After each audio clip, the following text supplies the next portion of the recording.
welcome to the deep dive into the story of the Markiplier cinematic universe, where throughout this video, we are going to go over storylines of characters who may have been full of angst, love, and weird behavior. Before we begin, it is important to note that while we will not be covering all of the egos that Mark has because it is a lot, we will be covering majority of the iconic egos. We will be covering the full story arc that he has told as of late.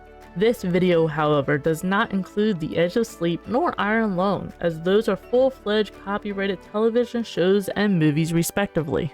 Throughout this video, we will be covering a large variety of different sections within the Markiplier cinematic universe, such as digging into history with character introductions. Now getting to know all of these egos and their appearances, we head into a lovely evening with a date with Markiplier. Through intense emotions and apparently being fought for in dates, we shift gears into comedic relief of Markiplier TV.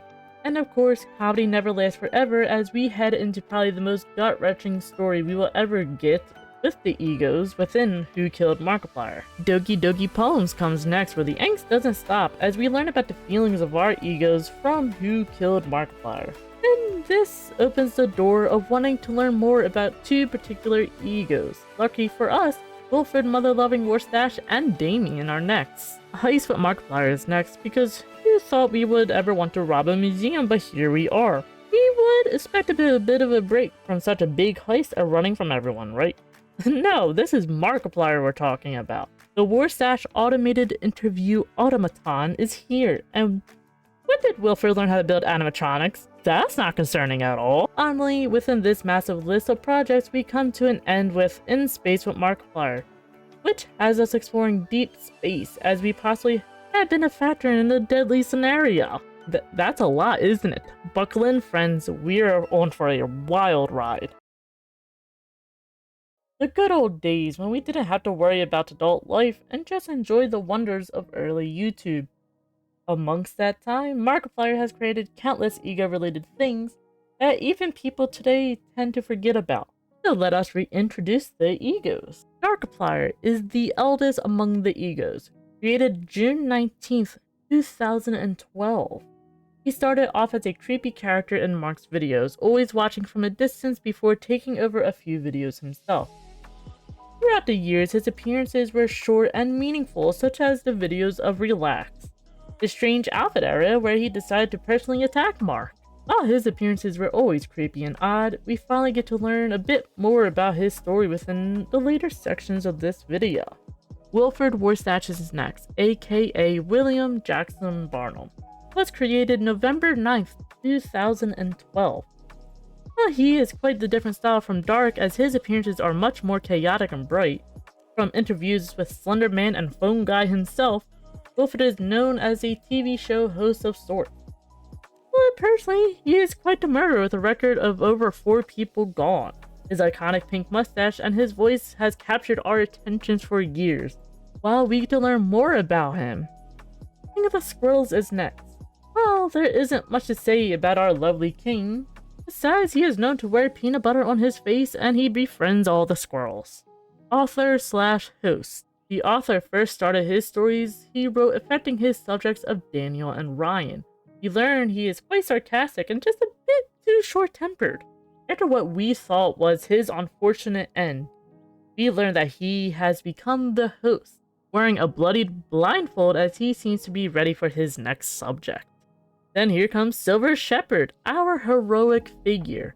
He wears his iconic white costume, and from the story we know, he seems to be quite confused about his heroic side versus real life, where he blames himself for cheating on his girlfriend with his own girlfriend. Googleplier, everyone's favorite copyrighted animatronic. Google is the physical product of Google themselves, where he is to assist with basic human tasks and answer questions as quickly as possible. Just never asks about his secondary objective. Throughout his story, we learn that eventually he seems to have free autonomy and will, as he is often seen alone now, ending the story with becoming a stronger version of himself by splitting into 4 different Googlepliers. Tim Trimmer, everyone's favorite game show host, is next. He is energetic and charismatic towards his contestants, but we do learn he's a bit cannibalistic as well. Tim does tend to play favorites in his story as he gets a bit too charismatic and flirty with a contestant. Ed Egger. How, how do we describe him? He's an entrepreneur who sells something weird. That thing being babies.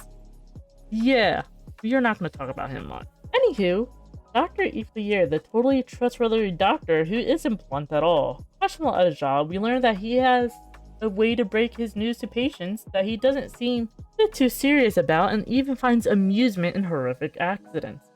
We do learn that he used to be married, but his ex-wife has left him, taking almost everything. Yandere player, of course, we have to introduce a community favorite. Yandere is exactly who he sounds like. He is a yandere who has killed others in the name of his lover, who he's obsessed with. Singaplier, the second lovable copyright. Quite different from Google, we learned that he is a skater animatronic who has a chill personality compared to Google. Bing and Google don't seem to get along that well, as the two are always seen bickering, alongside even Bing verbally attacking him while Google sits there. Actor Mark, the hero of the story. At least, according to him. He's an egotistical narcissist who makes it quite clear he does not care about anyone besides himself, talking about his dramatic past and how the events lead him to be the hero of the story despite all the death he has caused. Multiplier, the man who claimed to be the original ego and even boasted about how he is better than the others. Quite egotistical, huh? We learned his relationship with the other egos, where he doesn't seem to like anyone besides Dark. Apparently, he's very scared of Arthur. Eric Derrickson is a salesman of Derrickson's charity warehouse. At least his father forces him to be a salesman. We learn through his story that Eric is the only son left of his family after a tragic bus accident that took his 15 other brothers' life. Eric is shy and anxious, as he is often berated by his father. He talks about dreams of owning a farm and living quite a simple life. But his bad luck proves that he can't handle that on his own. Eric Derrickson, the confident salesman of Derrickson's charity warehouse. The father of Eric, we learn that Derek is a man of business, where on camera he gives a big smile doing all the advertisements with ease. Off camera speaks a different story as we see him scolding Eric for poor performance and even going as far as talking about his other sons being better at this. He admits he hasn't been a good dad towards Eric, but he brushes it off and demands Eric to get back on screen. Confident and abusive. That's an interesting choice of character. Randall Voorhees, the little information we know about Randall is that he's a construction worker within the New York City. He took the job as advertisement for extra money. His personality is comedic and serves as a stress-relieving character of sorts. That was a lot of different egos, huh? Unfortunately, we will not be getting to the smaller video egos within this video, as we are focusing on the main egos of the story. Actor Wilford and Dark are the main three we'll be focusing on, but don't worry, we also talk about new egos we haven't even introduced here for story's sake. But for now, let's go on a date with Markiplier, shall we? 2 words. Dating Markiplier. Whoever thought that was a thing? Well, a date with Markiplier is chaotic, so be prepared for an adventure of a lifetime. Sitting in a beautiful restaurant with Mark, waiters move around serving all of this beautiful food while Mark talks. We wish we could eat literally anything, but they take it away. The head chef of the restaurant is here, and the bill is demanding. Of course, Mark forgot his wallet, and now with both of our lives at stake, it's up to us to pay it. We're just saying, Mark owes us for this. After losing a good portion of our money, Mark leads us to his car, where he takes us to the movies. Okay, are we paying for this too, or... Our options for genres are extremely limited as well in this small theater. Romance or horror? Dark Mark. We aren't trying to be subtle, huh? Choosing the horror route, we head into the movies and take our seats. As Mark offers us some popcorn, it suddenly starts before we look back and he's gone. Along with the popcorn! No! Well, guess no popcorn for us. Back on the stage, Dark appears as we are suddenly taken to a place known as the Upside Down. We'll have this conversation later, of course.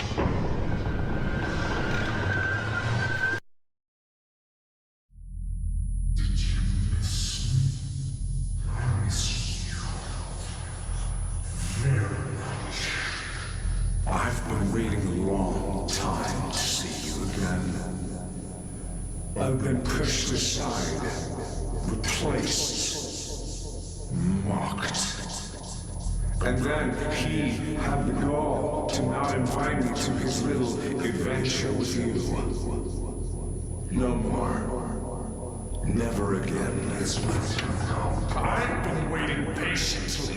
He promised he would let me in again. I'm tired of giving people a choice.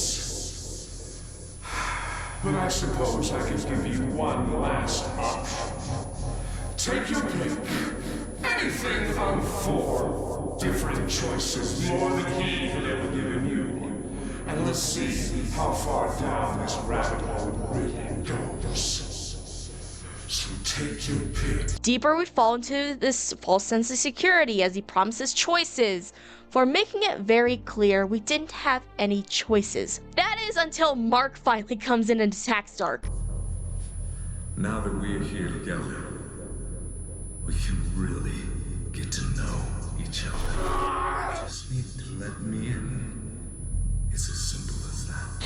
You're never, ever going to escape. Not now. What the hell? You come from? See how you fight with a bag over your head. You can play that game, mister.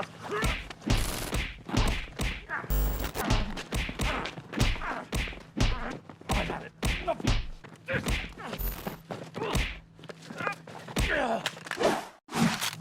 Shoot him. Shoot him now, please. Shoot him now. Right now, please. Shoot him. He needs to die. He is dark. He's a bad. Why are you even debating this? Shoot him. Shoot him now. He's dark. I'm him right now. Have to listen to him. He's a liar. He's a liar. Shoot him. Weird. He's got bad man eyes and all that bad things to good people. You have to trust. Shoot him. The two argue how they're the real Mark, but the two arguments are completely different. One goes off about how he's the real Mark, while the other goes off about how the other destroys everything we know and love. Who do we choose? Quick, let's kill the left one. You made the right call. Come here. It's okay. It's okay. Oh, man. I am so sorry. Are you okay? You had to kill somebody. I feel so bad.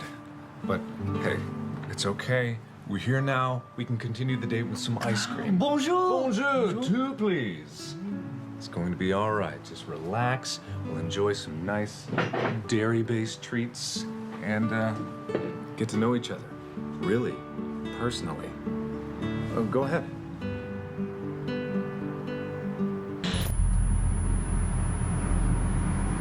Oops. Looks like you made the wrong choice. But now we're going to be together forever. Now, is this manipulation or is he just flirting with us at this point? No one will ever know. Anyway, that is interesting, but what if we shot Dark instead? You made the right call. Come here. Oh, man, I'm so sorry about that. You literally had to kill somebody. But I'm glad you're taking it in stride. So let's get back to the date, relax with some nice ice cream. Oh, bonjour! Bonjour, too, please. Thank you, I have nothing. There you are. Oh, sit, sit. Let's just relax and enjoy our ice cream together and get to know each other again as man and you. Go ahead. Go on.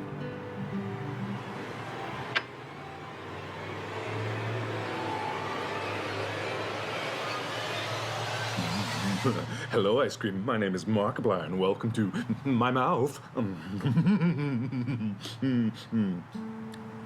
Anyway, it's been a bit of a crazy date, I know, but I still want to get to know you, so maybe we could go out again sometime? You never know what kind of trouble we'll get into next time. I mean, if you had to kill somebody this time, who knows what you're going to do next time? So, let's give it a try, huh?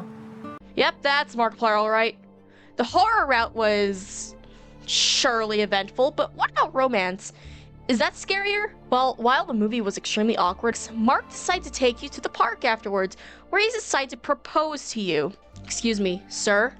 It's our first date. Slow down. We have the ability to accept his proposal or decline. But for the sake of the story continuing, let's accept. I honestly didn't think you'd say yes. That's amazing. Thank you. You're gonna make me so happy. Give me a kiss. Why are your eyes open? Close your eyes. Cut! Oh, finally. Makeup! Makeup! up! Fine, get up. Excuse me. Move out of the way!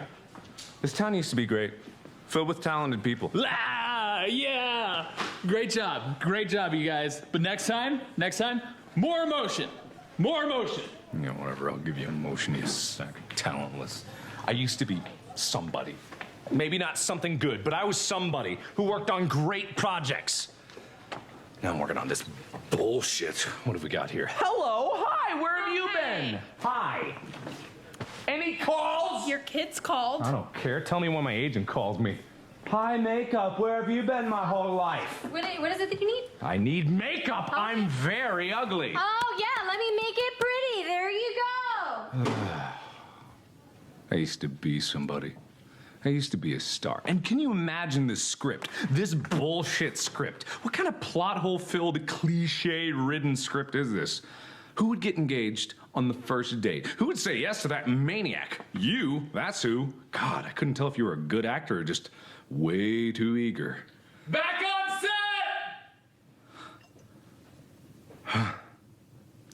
I could do this. 5 more years of parole. You ready to go again?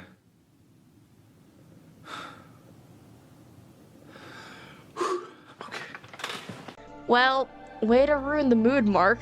The egos within the payment route have quite a variety of emotions and problems to tell, huh? What if we don't pay for the dinner, though? This leads to the chef kidnapping us and shoves us into his van. On the ride to our most likely certain doom, Mark gestures to us if he should knock the chef out or not. Mark, you're in a moving car.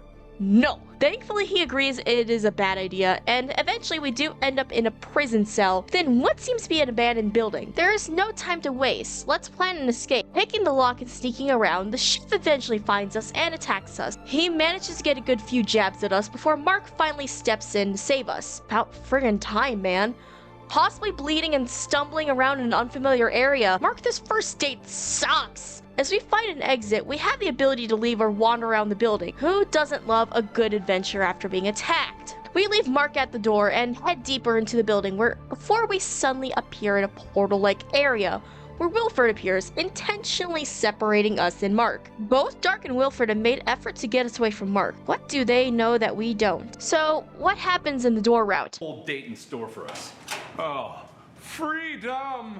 Where Dark appears in front of us, giving a smile before everything glitches out. Okay, I guess we're stuck on this date then. The decisions and pathways of this adventure are both a mixture of aiming towards ego-themed endings, which is what we're here to focus on, but what are the others we missed? We attack the chef, the car ends up crashing, and we are stranded in the middle of nowhere, and then we're suddenly abducted by aliens. Of course we are. Being sent back down to Earth, Mark decides right now is a great time for a picnic. Not our first idea after being probed, but sure. The options lead to tuna or PB&J, which is just a comedic ending that didn't have much reasoning, honestly. But anyway, who knew our first date would end up like this? Well, we could certainly go on a second one, but there's no time for dates as we have to move on. On to Markiplier TV, that is. Welcome to the best television show to ever exist, Markiplier TV. Let's meet our cast, shall we? We have Mark, Ethan, Amy, Catherine, and Tyler, our lovely stars of the show.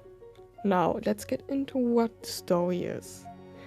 Well, as expected, this video doesn't really actually tell us much, as it's meant to be comedic, silly, random clips from gyms, Dr. E-Plier, Wilford, and more. We are here for the Eagles, and surprisingly, they do get to have a section all to themselves. But the clips come first. Gyms are the first Eagles we are introduced to, our local weather people giving us news on the most important horrors of nature, even from the sun. The secret killer? And now for the weather. Jim? Jim, I'm currently in the center of the sun. It's hot. That I can tell ya. Still dry. Jim? Next is Dr. E-Plier, where it is short and simple, coming in to deliver the bad news that his patient is dying. Lier, I'm sorry. You're dying. Shit. We feel like that happens to a lot of his patients. It probably does. Anyway, But don't you worry, as Wilford Warfstache is here with Disc of the Riches, where he is a game show host as his contestants play a Wheel of Fortune style game. And welcome back to Disc of Riches! Whoa! Welcome back to the final round, everybody. We've made it here after a long time. Everybody else was dead and gone, but you guys have survived. We got Blue Boy in third place with $4,321. We got Lady Denim over there with $6,823. Oh, and bringing up the big guns is the big man in the stupid vest. It's Mr. 10,228. Oh, good for you, good for you. I don't even care about your names, but I know that you're in first place, which means that you get to have a chance to solve this puzzle, unless you want to try to get another letter in there. I think I'm gonna go ahead and solve this. Oh, look at the cojones on this boy here. All right, Do it. Come on, kill me. I'm here. Come on, do it now, kill me. all right, if you say so. I mean, that makes sense to me. Let's go. What's going on? Well, hey, he asked me to do it.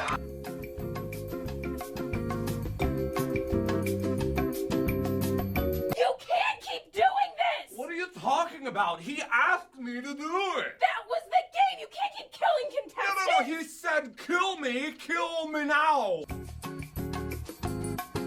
Wilford hears a man begging for death, and of course he's going to deliver. Finally we get to the big scene.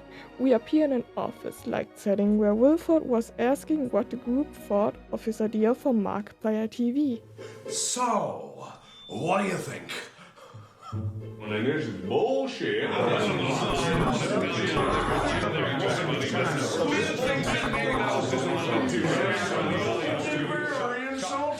up. Warfstache is taking enough of this shit from you guys. Look, this is an opportunity that can't be missed. It's for everybody, not you, and it's gonna sweep the nation. So listen to old Warfy, because Wilford knows what's best. Look, Wilford, I appreciate what you've done for us, but how is this supposed to help us get back control?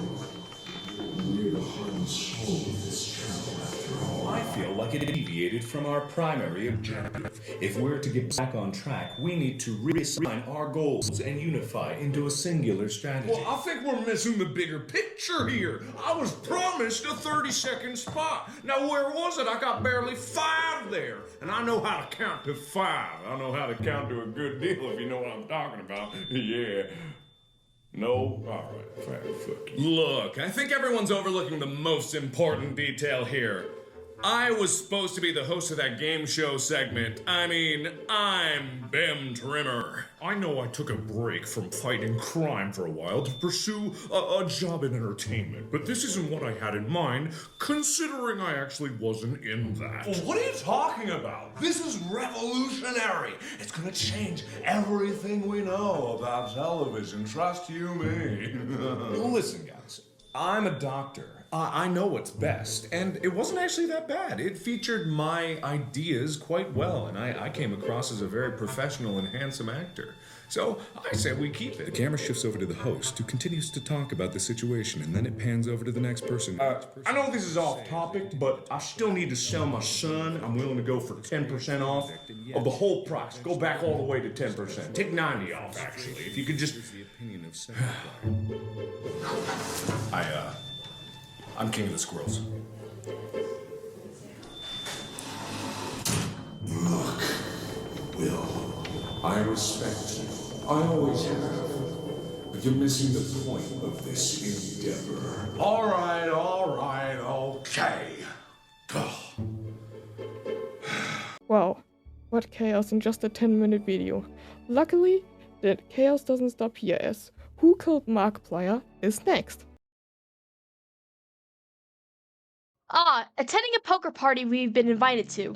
Sounds like a good time, right? We arrive a little bit late, but it seems we aren't the only ones as we meet William, aka the Colonel, at the entrance as well. We both head in together as we meet Benjamin, the butler. who takes our invitations before heading off to get all the guests some drinks. We get to also meet Damien, Abe, and Chef as we wait for the party to start. We wander a little bit too far, and Chef starts lashing out at us because we got too close to his kitchen before Benjamin steps in yelling at him to stop, apologizing for his behavior. Benjamin offers you a drink as Actor comes down the steps in a red robe, greeting everyone before telling us to enjoy the party. The party begins, and while it seems to be all fun and drinks, Actor actually tells us in the explanation live stream that all scenes during the party are intentional to what happens in the story. Abe is the first person to start pointing fingers. Everybody is mad and annoyed at Actor for some reason. Damien being held upside down for the keg represents him being stuck in the upside down. William is the one who loaded the gun for Russian roulette. William aims the gun at Abe, showing he isn't afraid to shoot him. After we are punched in the face, which sends us flying to the floor, the only one who comes to our aid is Damien, symbolizing he's the only one there who cares about us. What a wild night, huh? Waking up in the morning, we are greeted by Benjamin, who offers us a seltzer for the headache before taking his leave. Damien is also standing there to greet us. We love Damien. Aww. Damien questioned the whole reasoning to this event before saying he had some stuff to do. We're on our own for now, so we decide to wander a bit, but as we enter the living room, Actor's dead body falls in front of us, accompanied with ominous lightning flashes. The team gathered together to try to figure out what happened, all besides William, who is nowhere to be found. Suspicious. In conclusion of the conversation, we end up becoming Abe's partner, a bit unwillingly, as he turns out to be a detective. Benjamin wants to check in on another guest, aka William, and in distress, Damien rushes off to find him. Chef, well, he's going back to cook. While Abe decides to do a complete inspection of Actor's body, we end up stumbling into a conversation from Damien and William. Well, less of a talk and more of arguing. Oh, what do you want from me then? Well, I want you to care! Just because I'm not weeping like a child doesn't mean that I don't care. I can't believe it. You come find me when you pull your head out of your ass. We learned that Damien is distraught about Mark's death, while William could care less. Bit odd to not care about a friend suddenly dying, but okay. After seeing he isn't getting through to William and his stubbornness, Damien storms out of the room before being startled by our peeping selves. Well, if Damien couldn't get to William, what about us? We headed inside and William explains what he assumed happened last night, painting Actor as a narcissist throughout the whole night, dismissing us immediately after making it clear he doesn't care. Leaving the room, we run into Benjamin as he has been looking for us.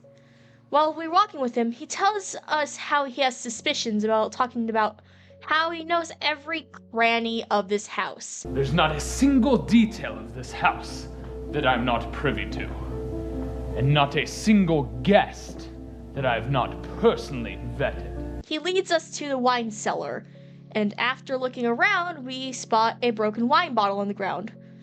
This instantly sends Benjamin into a panic as he starts crying over Actor, saying he would be so displeased if only he were still alive. Okay, way to make it awkward. We're just gotta go now. While Benjamin cries over Actor down there, we head back to the same passage before suddenly appearing in the kitchen instead of the hallway we took to get here. Today's already weird, so why not teleporting staircases? Chef is aggressively preparing food. He was already a concerning character, but he hasn't given us reason to suspect him. At least not for now. Chef explains that the statue in the kitchen is a security guard that free roams at night, so if anything was caught, the statue would have seen it. A small animatronic who has the ability to free roam and quite literally has a kill option. This feels way too familiar, but surprisingly, he did catch a meeting between Actor and Abe. Actor keeps the conversation brief, asking Abe what he thought about both the butler and chef. Abe explaining how they're both clean.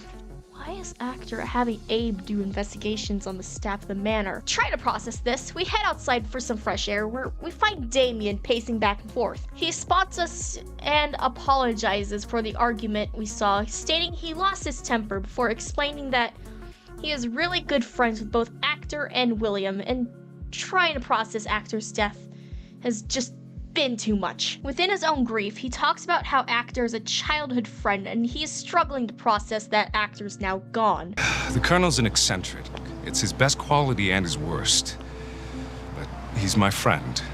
And so is Mark. I know I'm supposed to be a leader in this scenario, but I can't help but feel lost. I've known Mark for years, since we were kids. And he's just gone?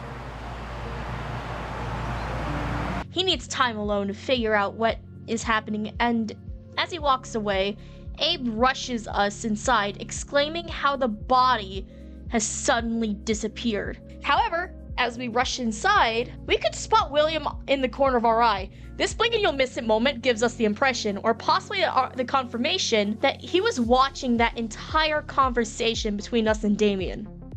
Benjamin and the chef came into the room questioning where Actor's body could have gone. And of course, for some reason, they came to the most logical conclusion. Zombies. Suddenly, we hear William as he's way too close to us.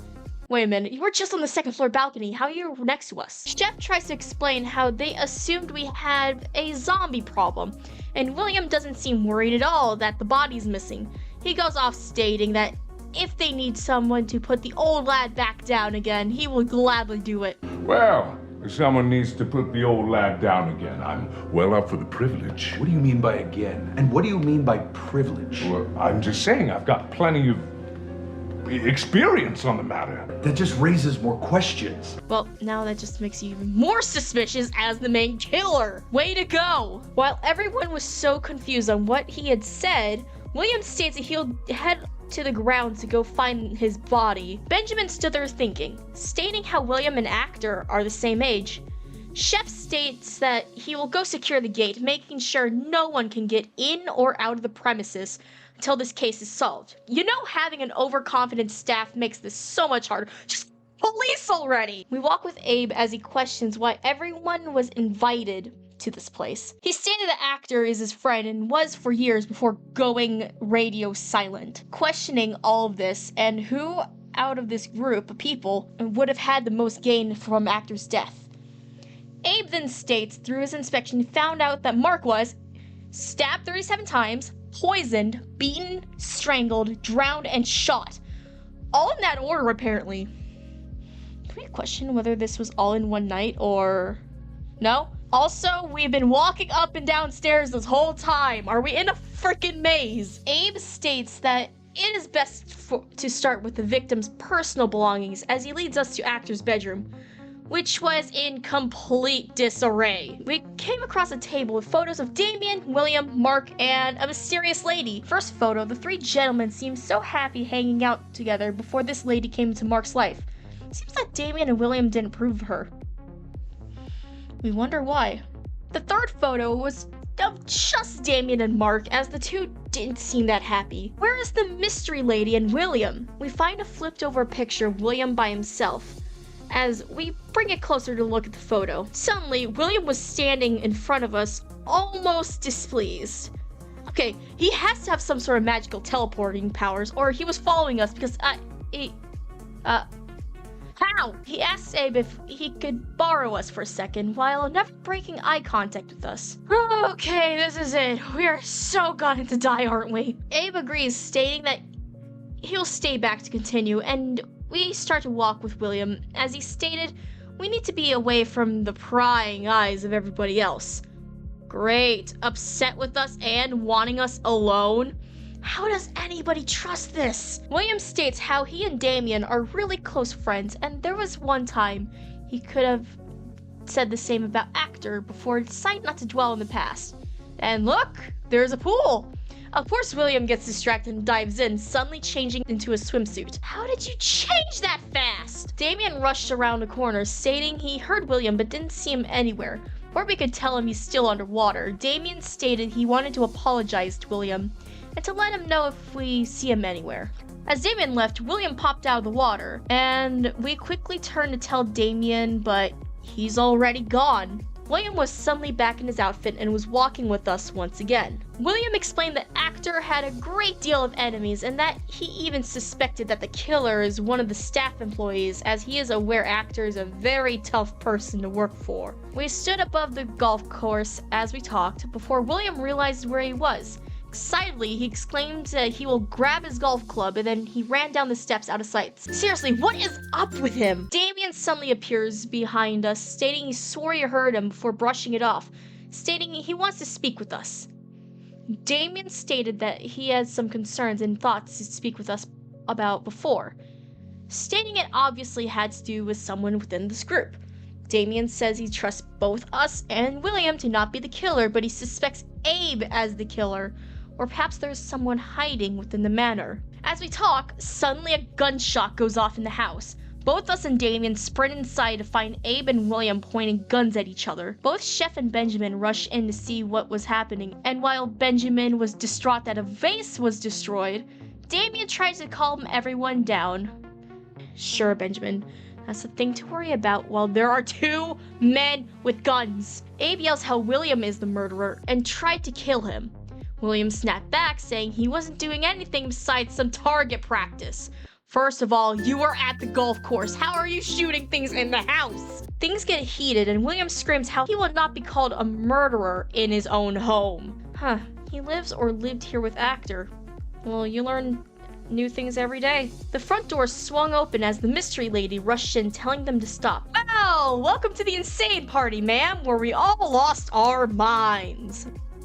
Immediately caught off by her appearance, William's guard drops, addressing her as Celine and asking why she was there. Wonder how he knows her then. Celine asked what was going on, and Shep explains to Celine that Actor has been killed, which seems to shock her for a moment. She asks the group to explain it to her, and Damien steps forward, stating that it was murder before stating the body is missing, and they have no idea where it went. She asks for us to lead her to where the body was originally found. Given throughout this whole investigation, since the very beginning of it, anytime someone said murder, thunderous lightning happened outside. She demands people to stop saying that, stating there are forces far beyond any of our control at play here. In light of an intense moment, the group of course decides to try out different words relating to murder. It wasn't until Benjamin says Marco as a joke that causes us to immediately shift scenes. Going into explaining how these forces are far more deadly than we assume, she states we need to speak with Actor from beyond the grave,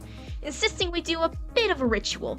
Abe disagrees, saying this sounds like an awful idea, but thankfully, she didn't care what he had to say. Unfortunately, and suddenly, Celine decides to turn on us, saying it's how oddly suspicious we've been silent during this whole ordeal. Celine, sweetheart, no one let us talk this whole time. Moreover, and even more bafflingly, everyone suddenly is agreeing and going against us, despite us being helping all of them this entire time. Damien and William are the only ones who didn't seem affected by whatever hex or spell she put on them for a moment. Now she's asking if we will help her, as she senses we have a big play in this.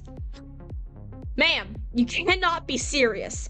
You turn everyone against us, then backtrack and ask for help.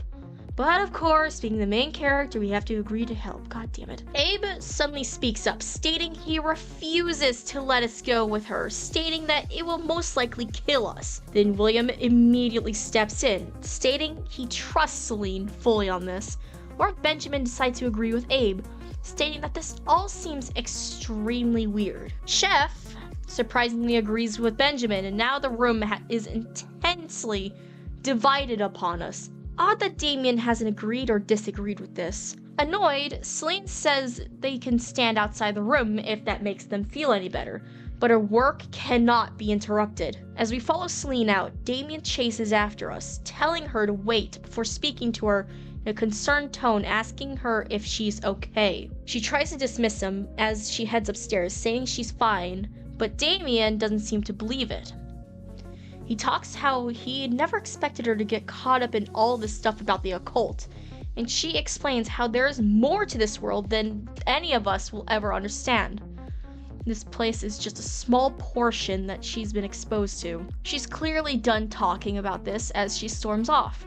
We walk past Damien, who hesitates, telling both of us to be careful. As we approach a room we have never noticed before, she asks if we could hand her the bag she had in the room as she got ready to sit down. So, did she live here at the manor too? How many people lived in this manor? With tarot cards and glass balls, she is ready to send us into a trance. Within the trance, we watch scenes of things we have already seen before spotting a gentleman that we are talking to in the future. Wait, there is someone in the manor that we didn't know about. Snapped out of the trance, she demands to know why we stopped before asking us to draw what we saw. Showing her a man with a shovel, we thought we were being helpful, but instead she gets aggravated, stating that this doesn't help and yells at us to go back. Her lashing out was enough for Abe and Damien as they came into the room wanting to know what was going on. Damien tries to calm her down and Celine snaps, yelling how this isn't over until she's done, demanding for them to leave. Abe grabs onto us, quickly leading us out of the room as he looks at the drawing of the man you made. He calls out for Benjamin, who came running in as Abe asks for an explanation. Chef followed in, and the moment he looked at the drawing, he awkwardly looked around as if he knows something. Being questioned, we learned there is a groundskeeper named George that's been secretly living on the grounds for years. Looks like Chef was the only one who knew, because even that tiny bit of information shocked Benjamin. Celine comes out with Damien following her as we all discuss as a group on what we do next. Damien suggests for a few of us to head out to go speak with George. Abe questions why Damien won't follow us, and he states that he needs to be here for Celine, in which she snaps that she doesn't need his help, before he decides to snap back using Actor's death as an excuse to wanting to protect her. Celine ends up agreeing, stating that she needs to stay here while she works, in which Damien agrees, knowing he will be helping her in whatever way he can. Actually, in the live stream, Mark explains that Damien and Celine are twins, the only siblings within the story. Well, he also said they had the idea of making William and Actor siblings, but that never happened. My inclination is that Damien and Celine are brother and sister. They dress similarly. They have dark shades of black. Like there's no again, it's like the thing I said at the beginning. I don't believe in anything that is not in the story. If it's not said here, then who cares? But my inclination is that they are siblings. Whereas, like, I'm not too convinced that the Colonel and Mark in this universe are siblings. I am very much leaning towards the aspect of these two are siblings. As Abe states, both Chef and us are coming with him. We finally realize that William was nowhere to be found. Questioning his absence, Benjamin explains that William wasn't feeling good, so he retired to his room for the night. Really not beating the suspicious allegations, pal. We head outside where Abe is pointing a gun at George, who didn't seem fazed at all by our appearances. George explains how he's a groundkeeper just digging a hole. Well, it seems reasonable enough, so to us he's clear. Of course, Abe doesn't trust it. Does he trust literally anything? Chef apologizes to George before Abe stops him, thinking how George doesn't know anything about the murder that has happened inside the house, which causes the lightning to go off. George explains how lightning is the sky's problem, and if it starts coming out of the ground, he will let us know. Abe questions why George is digging the ground up, and George states there's a burst water pipe that he is in the middle of fixing. George is clear. Can we go inside? It's probably a bit chilly. No? Okay, stand here in awkward silence like we're doing already then. Abe tries to tell George he's going to come inside with us, and that's when George's tone finally shifts. George explains it's been 15 years since he had last stepped inside that house, and he will not break that streak unless there's one scenario that would get him into that house again.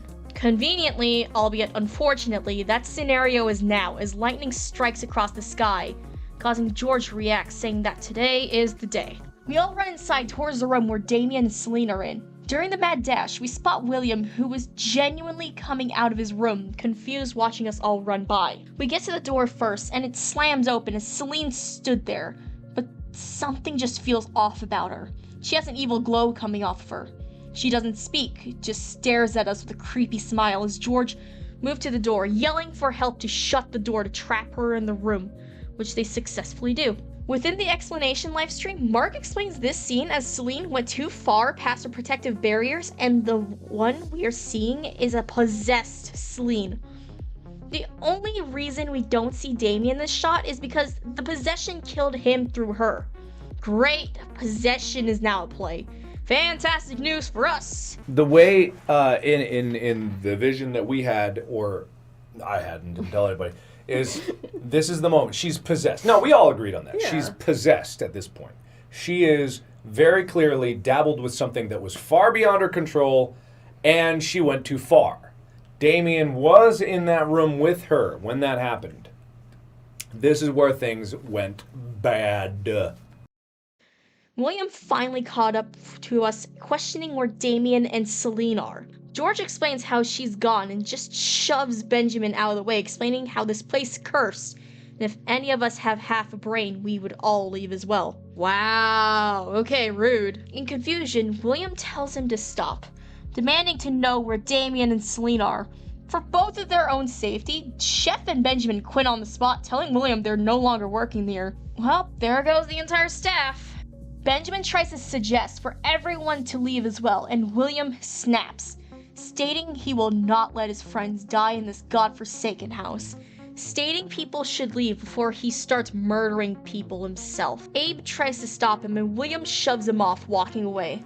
Abe goes after him, and for the first time since the beginning, we are alone. However, of course, we don't get to enjoy some silence as suddenly we hear a voice whisper to us to grab our attention. We become in a dazed-like state as everything around us becomes a shaded color.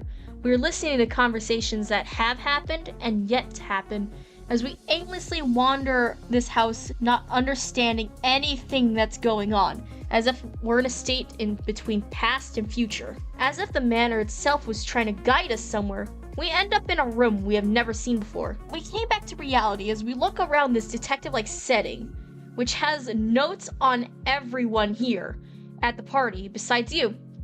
Safe to say, this is Abe's workroom during all this.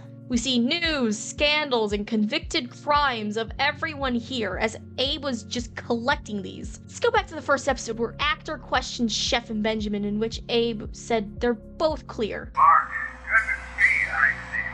Look, I've got right to Chief. Chef, Butler, good?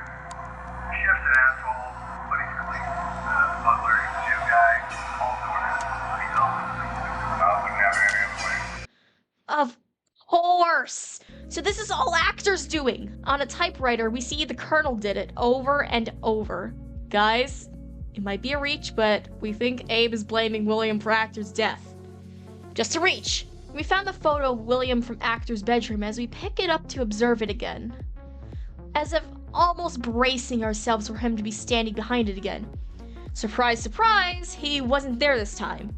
However, he did come through the doorway. Such convenient timing, huh? He comes in with aggression in his voice, saying that he's been meaning to speak with us. We're looking around in confusion as if he had never seen this room despite living here before. He sees all the tabs that Abe has on everyone, and out of anger, he lashes out, stating Abe is the one who did all these things that have happened. He calls out for Abe as he grabs the revolver he had holstered in his boot. In his rage, he blamed Abe for the death of everyone and even went as far as shoving us out of the way as we tried to calm him down. Rude. We eventually find Abe, who was locking a door up on the second floor. The two have their guns aimed at each other, clearly on the last straw about this whole scenario. Abe blamed him for murder, and William lashed back, saying that he didn't kill anyone, how all this is just madness. You just said life needs a bit of madness in Chapter 2. Abe snapped back, stating how madness is stealing his best friend's wife and using him for money on said lady. Oh, so Celine was originally Actor's wife and ended up running away with William instead. While they talked, we tried grabbing onto William, but he quickly shoves us away, keeping his gun aimed at Abe. As Abe talks about how William couldn't handle the guilt of stealing Celine away, he shot Abe in the heart, causing him to collapse. He grabbed onto William's hand that held the revolver in an attempt to rip it away from him. In the attempt to fight us off in the ensuing struggle, he accidentally pulled the trigger. Our hearing is gone for the moment. As we look down at our bloody hands, we stumbled back, causing us to fall over the railing and slam the marble flooring below. During our fall, we see William reach out as if to grab us before exclaiming that it was an accident and he didn't mean to shoot us. Well, we're dead, so that means the story ends here, right? Wait, there's more? What do you mean there's more? Where even are we? Well, long story short, in the live stream, Mark called his place the Upside Down. Why did Mark do this? What is going on? And yes, this is what we call the Upside Down.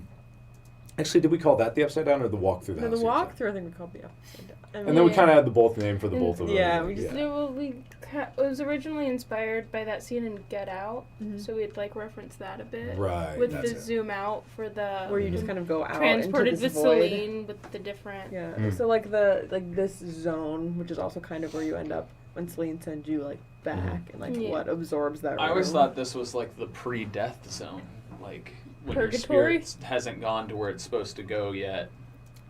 Oh, the kind of transitional period between whether it's life and death. another reality, whether there's whatever. That is called happens. purgatory. We saw Actor's body fall in front of us, battered and destroyed from the countless wounds it has endured. Mark's body speaks to us saying, "It's not fair, is it?" In which we learned that it was Damien talking to us, not Actor. Celine and Damien's spirit walk out of it from the darkness as the two look down at the mangled corpse before Damien decides to speak. Damien goes off how this was all set up by Actor, and Celine agrees, never thinking that her ex-husband would have fallen this far after her leaving. Damien lashes out, stating that Actor's soul is now walking around in Damien's body, and Celine calms him down so they could talk rationally. Death doesn't mean the same thing here, is what Celine tells us before explaining that Mark isn't the only one who can control the Upside Down. Apparently, she can as well. Damien explains how we're trapped in the Upside Down with them, but we all don't have to be. They suggest using our body, as broken as it may be, it's still out there, which leaves an opportunity to come back to life. After we agreed, Celine sends us back into our body with them following along. 3 souls and 1 body. This feels like an invasion of privacy somehow. We slowly stand up to find William, who has Damien's cane cradled in his grasp, suggesting he has found the cane alone, but not Damien or Celine's body. William, startled as he may be, watching a dead body suddenly stand up like nothing ever happened, clearly shows the last straw of his sanity breaking. He laughs it off, thinking that it's all a joke set up by Damien. I mean, of course, you're not dead. You're not, how could you be dead? I wouldn't have killed you. I didn't kill you. I mean, of course, I didn't kill anybody. It was all a joke. Of course, it was all a joke. Were you in on this? Did Damien put you up to this? Of course he did. Then he stumbles off to find him leaving Damien's cane in front of us. Time for the fun bit. We watch as our hand reached out grabbing the cane before something shifted. Our hand turned into Damien's hand as he looked up into the mirror in front of us. Dark stood there, observing the cane before cracking his neck, staring directly into the mirror. He huffed and rushed off to go chase after William. Hey, why are we still at the mirror? Hey, this was fun the first few seconds, but I don't like this anymore. Damien? Celine? According to Mark, when the mirror breaks, that is the symbolism of Damien and Celine actually betraying us and shoving our soul back into the Upside Down, ultimately stealing our body. When the glass breaks, for the first time, you look in a mirror, like even from the time you look up in the mirror, you're not looking yourself in the eye. It's not your body anymore. In all of Damien's goodwill and all of Damien's good intentions, in the end, he kicked you out of your body because he believed firmly that it was in your best interests, or it was for the greater good. The ends justified the means of once he was in your body with Celine, with this entity, like the ends justified the means. And then he walks away, and you're left staring at this broken mirror, and you're just left there. So the viewer, not only did the Colonel go to madness, not only did Damien and Celine be merged in this horrible entity, pursuing nothing but revenge, but you, the viewer, are stuck, trapped in the house. Well, that's the end of the story. Wow, the angst is absolutely gut-wrenching, right? Don't worry though, after every episode there's actually other egos lurking around outside the manor. In fact, the Gym series is here. There isn't much to say beside the fact that they serve as a comedic relief duo between episodes as news reporters, sneaking around to figure out what's going on. They actually encountered Abe multiple times before running away. Wait. Abe knew about people no one else knew and didn't think to say anything? Wow, so much for letting us, your partners, know about these beings. This series left a community distraught and on fire, especially over Wilford and Dark, but the story doesn't end there. Let's continue in Doki Doki Leisure Club, shall we? Now, Doki Doki Literature Club. What a game, huh? All about poems and girls fighting over the main character. Well, thankfully, there's no appearances in the video, so that doesn't matter as much. Down in the description is where the Markiplier lore truly is. Poems from William and Damien and others. Let's go over them, shall we? Once upon a time, I had an afro. Back then, I had a long way to go. Before I learned the world's cruel tricks. Before I learned it's cool to but lo and behold, a beautiful being. Her hair is lovely and her name's Celine. Doesn't matter that she's already committed, love ensures all crimes acquitted. But now, I am here all by myself. My friends departed, my mind in tatters. I'm tired of rhymes, let's have some fun. Written by Wilford himself, it gives us a glimpse of his awareness of everything that has happened and a bit of his view. He talks about how in the world he grew up to live in, he is fully aware and understanding of the people who have done him wrong. Talking about actor, we already knew that him and Mark were on rocky paths since Who Killed Markiplier. Then he moves on about Celine. He made it clear from the start. He was obviously very well aware of Celine's marriage to Mark. He didn't care for that. He loved her and that was all that mattered. He stated their love is not guilty of anything and that possibly it was their choice to run away. Lastly, we explain more on his self-awareness and his belief that none of his friends are actually dead. They just left him behind. It hurts some, but instead of grieving, he prefers to push that away to have a bit of fun. Alright, on to the next poem. What did I do wrong? Who put me here? I've waited so long. Where is the seer? I can't breathe, I can't see, I can't feel, I can't sleep.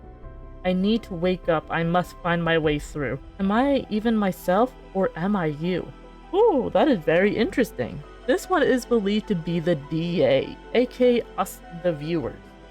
The DA describes what it's like for the district attorney, us, to be in this state of limbo, trapped without senses nor rest. They reference the seer, Celine, who seems to have a bit of better understanding to exactly what's going on. But she's nowhere to be found in this nothingness. The district attorney claims to be asleep, dormant, as they're unsure if their identity is their own or if it is ours. There once was a man named Mark, whose heart has lost its spark.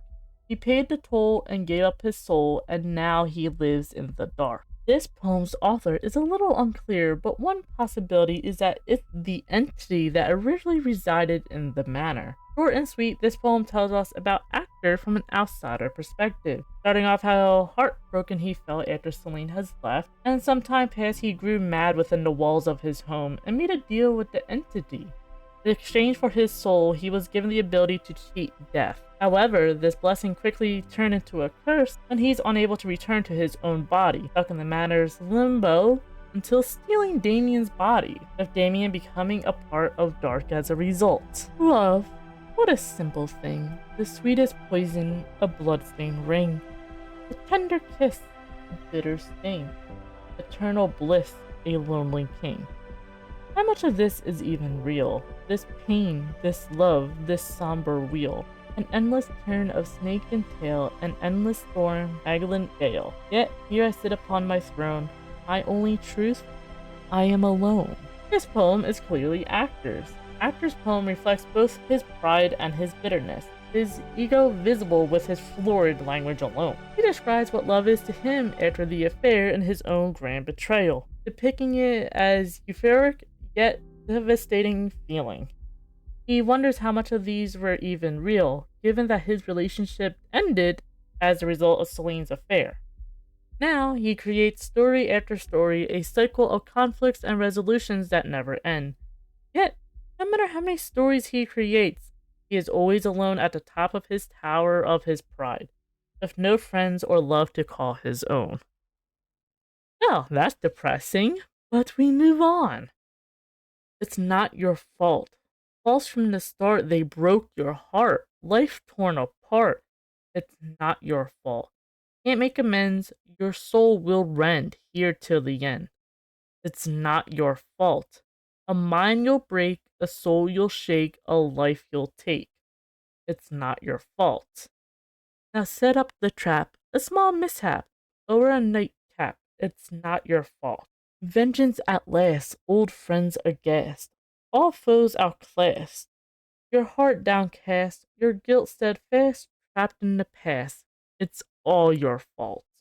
While it's speculative at best that this is the manner entities talking, we finally get to see what exactly is told to the actor not long before the events of Who Killed Markiplier, getting into his head to fuel his anger and guide him along its own sinister plan under the guise of letting him finally get his revenge on those who wronged him. In the first deception, insists that the friendships and love he experienced in life were a lie, that those lies ruined his life.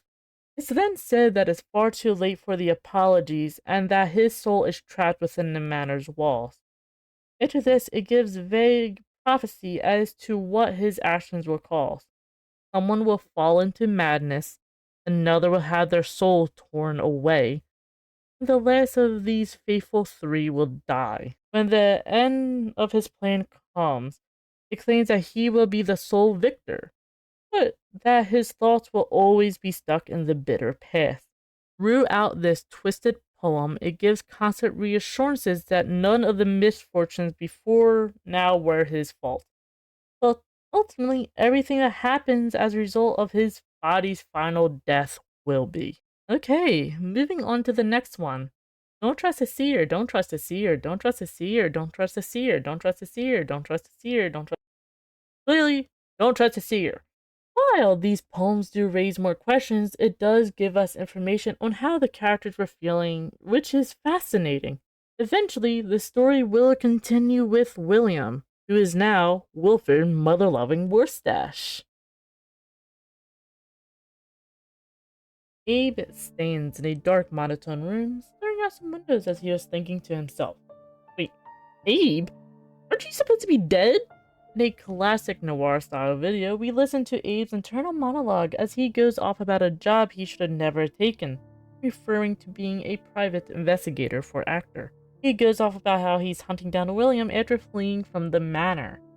Abe has been hunting him down for years, from different cities to even different countries. Abe, buddy, you might be a little too obsessed. We watch a series of breakthroughs and breakdowns with Abe as he tries to track down William's location. Finally, he gets a lead about him being at a club nearby, in which he rushes off to the scene. Arriving at the rather packed club, Abe's monologue lets us know that William's name he is hiding under is now Wilford Motherloving Warfstache. We watch as Wilford is up on stage as the main dancer, wearing a pink afro wig and having a grand old time. Honestly, he has moves.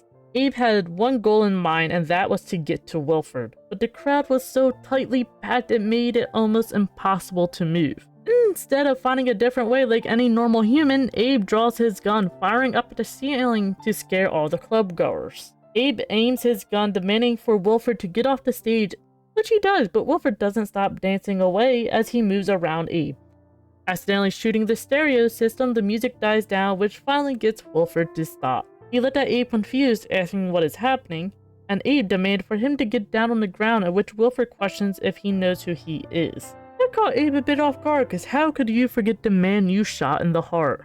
During his confusion, a second Wilford appeared behind Abe holding a martini. He paused and quietly backed up as if he wasn't supposed to be there. Now hold on, wait a second. Why are there two Wilfords? So confused, Wilford calls out a few names to see if any of them sparks his memory. While watching, we can notice the tips of his mustache are starting to turn pink. During the stream, Mark stated, as we see Wilford dancing, you can see the tips of the mustache is pink, which implies that this is a symbolization of the time period where this is between Who Killed Markiplier and modern-day Wilford. Abe explains how Wilford is under arrest for all the murders he has caused, and Wilford states he hasn't murdered anybody, while suddenly holding a martini in his hand.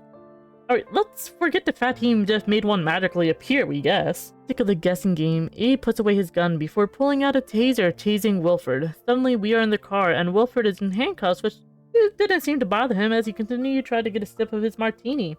Abe gets in the driver's seat, stating how it's the end of the road for this run that they've been doing. He talks about how Wilford is due to be jailed for a long time before going into his monologue. Get ahead of myself. I only get one night with him to fill the hole in my heart he left behind. It's finally time to get some answers. Did we date at some point? No, we didn't date. The hole is a metaphor for when you shot me in the... Car.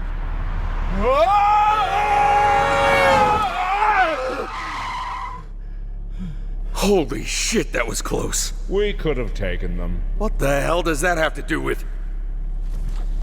How did you...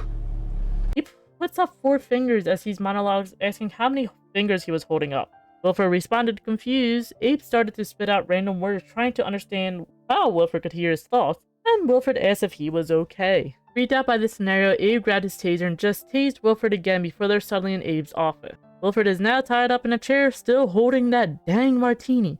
Abe, please, let him drink the martini. Abe rips off Wilford's wig, stating he had enough of his games, and for the next 24 hours, the two would be getting answers. Abe then grabbed onto the chair, asking if Wilford had any remorse for what he has done, or is he a coward for hiding. Wilford stated he shouldn't be name-calling, as it could be rude. Abe just laughs before fighting with a drawer, pulling out a stack of files, asking which name he would like to be called. But one of the names does seem to throw Abe off, as he's never saw this file before. How odd, he made all of these files. How does he recognize this name? Be called murderer.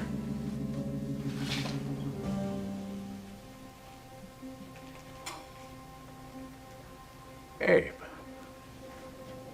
Abe. Abe, it's been years. How are you?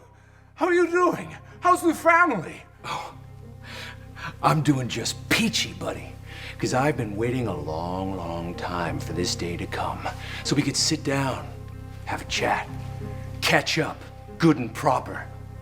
Wow. There we all are. How the hell did you do that? We look so young. You better get your ass back in that chair. Also, how did you get your ass out of that chair? You're gonna tell me. You're gonna tell me how you got your ass out of that chair so I can figure out a way to get it back in that chair. Oh, there's Celine. My heart still beats for her to this day. But if she saw me, she'd probably carve mine out. What? How did you find all this? Wilford, we're just confused as Abe. Does what? Wilford apologized for the fact he forgot who Abe was, simply stating that he struggles to remember the simplest things, before teleporting to another side of the room, startling Abe more. And then throw that... How the hell do you keep doing that? Things get jumbled so easily. The when, the where, the why, the how of it all. Who can keep track of it? I wonder what he's up to. You see him? Maybe I should stop by. You seriously need to get back in the chair. I've got more rope. Maybe that'll work. Yeah, worth a shot. Wilford spots a board that makes him instantly go off about a train, asking how long we were stuck in it for. Abe is equally as confused as us, as he had no idea what Wilford was talking about. Buddy, this is your office. How did a board magically appear? In the live stream, Mark does explain that actually has no real meaning. It was a reference to the movie Murder on the Orient Express. Trying to understand what was going on, Wilford suddenly appeared in front of Abe, which caused him to panic. He fired at him, and Wilford wasn't fazed at all. I don't understand! Now. The grown-ups are talking. Save that for later. He told him to put the gun away. Abe, now scared at the fact that Wilford didn't even have a bullet wound, was stressing as Wilford stated he had something very important to tell Abe. Wilford leaned forward, hugging him, stating he was sorry for everything. Abe shoved him off before Wilford was suddenly sitting at Abe's desk with his feet up. Exactly! None of this makes any sense. That's the beauty of it. Beauty? What about any of this is beautiful to you? What kind of sick, twisted son of a bitch thinks any of this is beautiful? Now, what did we say about name calls? You killed people! So many people! You killed my friends! You killed my partner! You shot me! Now, it seems to me like you're trying to paint me as the bad guy. You are the bad guy! Okay, whoa, hey, whoa, time out. Whoa, hey, time out. Having him out, Wilford stands up, saying he understands that Abe has been hunting down for a long time before asking a simple question. What would you say our closest encounter was before this very moment right here? When was our closest encounter? Yeah. Before this very moment? Yes. That's easy. It was when we After being obsessed with this for years, he should remember, right? Mark explains that this is a point where Abe realizes something isn't right and Wilford realizes what's happening. That despite Abe saying it's been years since the event of Who Killed Markiplier, this actually takes place right after Who Killed Markiplier happened. Hence why Abe can't remember, because none of it ever happened. Abe stated at some point, Wilford went off radar for 3 years, and Wilford questioned what year did that happen, trying to get more of an understanding what is happening to Abe. 3 years. What year was that exactly? What year? Yes. Well, it was in it was I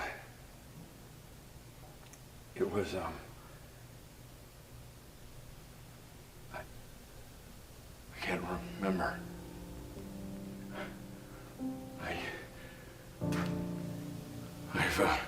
Abe sits in the chair, lost in thought, as he asks Wilford if he's crazy for not remembering anything. So why can't I remember? Am I crazy? No. My friend, you are not crazy. Don't let anyone ever tell you that you're crazy. You're just too focused on the minutiae of it, the details, the who killed who, the who slept with who. You're not focusing on the big picture. It's impossible to know things that haven't happened yet.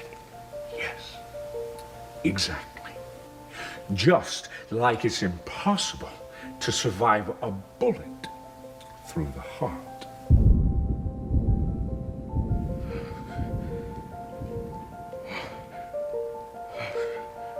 This was all a nightmare that I couldn't wake up from. My heart was pounding Morse code in my ears, but I never learned the language. My mind was like a hamster ball rolling down the freeway. No matter how fast I went, I couldn't keep up with the flow. It was my first year of clown college all over again, and No drifting off just yet. Wilford realized that Abe was slowly losing himself to insanity, and Wilford tapped his face saying he won't let him go insane. During this live stream, Mark actually explained that when Abe started to spiral, it wasn't Wilford talking, it was William trying to save a friend. Listen, friend. It was a bit of a shock for me, too. Life needed a bit of madness, but why should death be any different? But I think the stress is getting to you a little bit. You need to unwind. You're a freshly born fawn trying to find your legs in a world that doesn't make sense. So just for tonight, let's forget about all the chasing and the killing and the shooty bang bang. God, you're a murderer. And just for tonight, why don't we have a little fun? They're suddenly back in a club where everyone's wearing a rather creepy Wilford mask, in which Mark refuses to acknowledge, stating they should dance the night away. Abe takes a second looking down at his gun before shrugging, deciding to give in and take up Wilford on his proposal to dance and relax. Though things aren't starting to make sense, as time doesn't really seem to exist anymore to Abe nor Wilford. And maybe we will get more answers, but for now, how about we check up on good old Damien and Celine and Damien?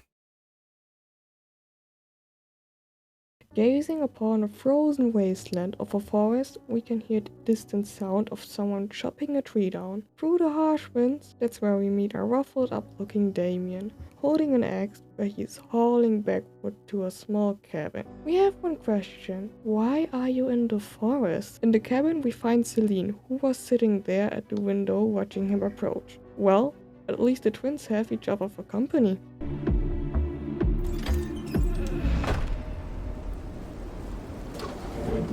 Don't slam the door, Damien.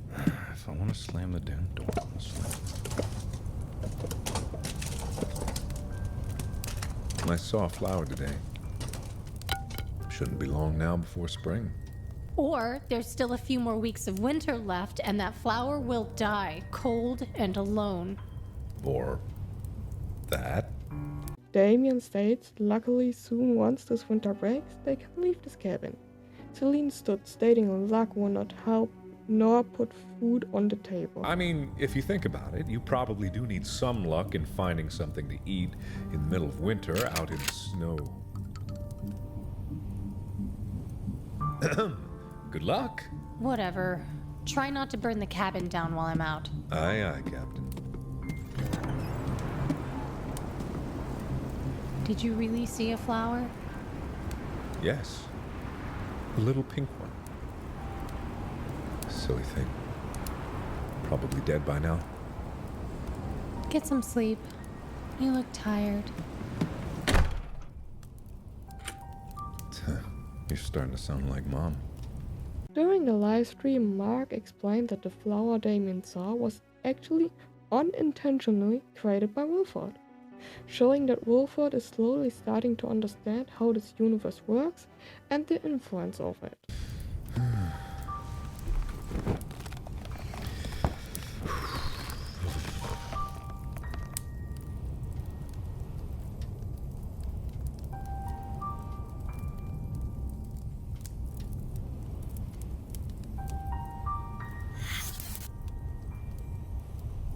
It's the next day. We see the pink flower Damien was talking about, and he talks to himself, stating the flower doesn't seem to die easily.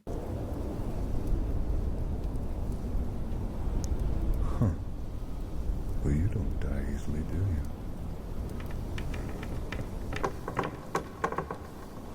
Well, why'd the music stop?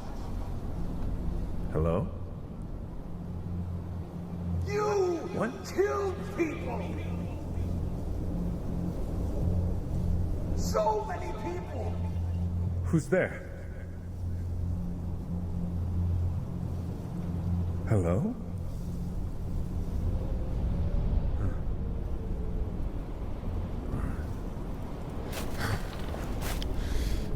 In the live stream, Mark explained that the ability to hear the conversations symbolized that this world Damien and Celine are living isn't exactly what it seems. That Wilford's realization about this universe is causing their world to collapse, as it no longer makes sense. Damien tries to brush it off as he cuts down another tree, hauling it back. But in the cabin, he realizes that Celine has repeated the same exact words she said the day before, which to him was incredibly weird. Don't slam the door, Damien. Yeah, okay, yeah, sure.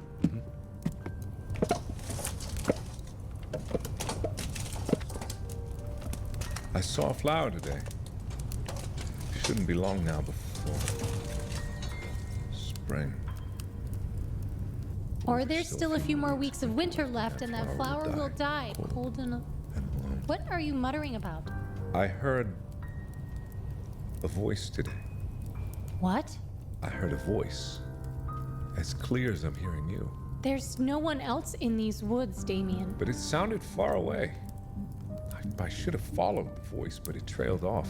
And I had to get back with firewood.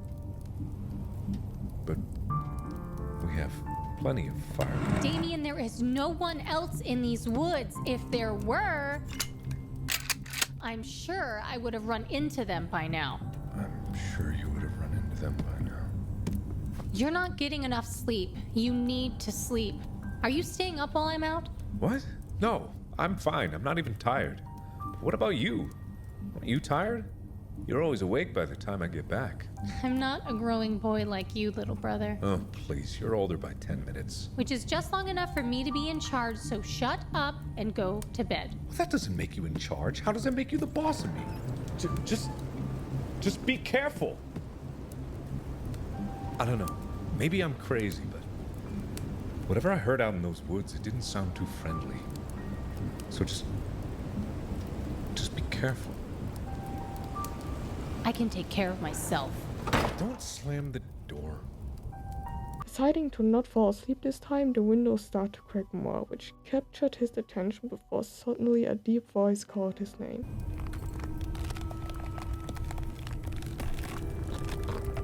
Well, that's weird. What the hell?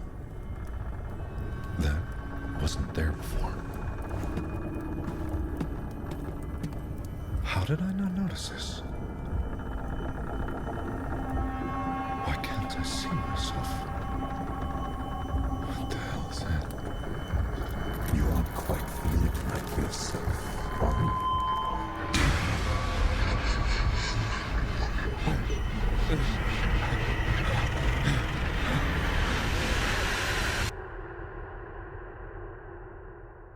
It's time to wake up, Damien. Back in the forest, but this time everything had a blue tint to it. Suddenly Celine called out screaming his name, as if she was in trouble. Celine, is that you? Celine! Celine! Celine! Where are you? Where are you? Can you hear me? Hey!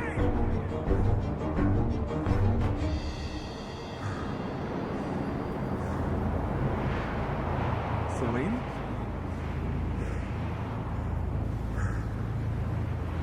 Celine? I've never seen this light before. Alright.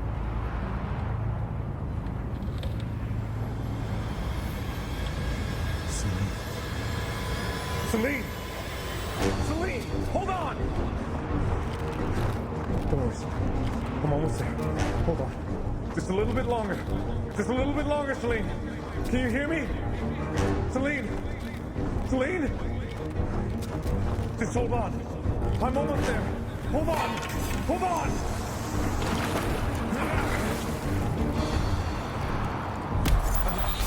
It's not fair. Is it?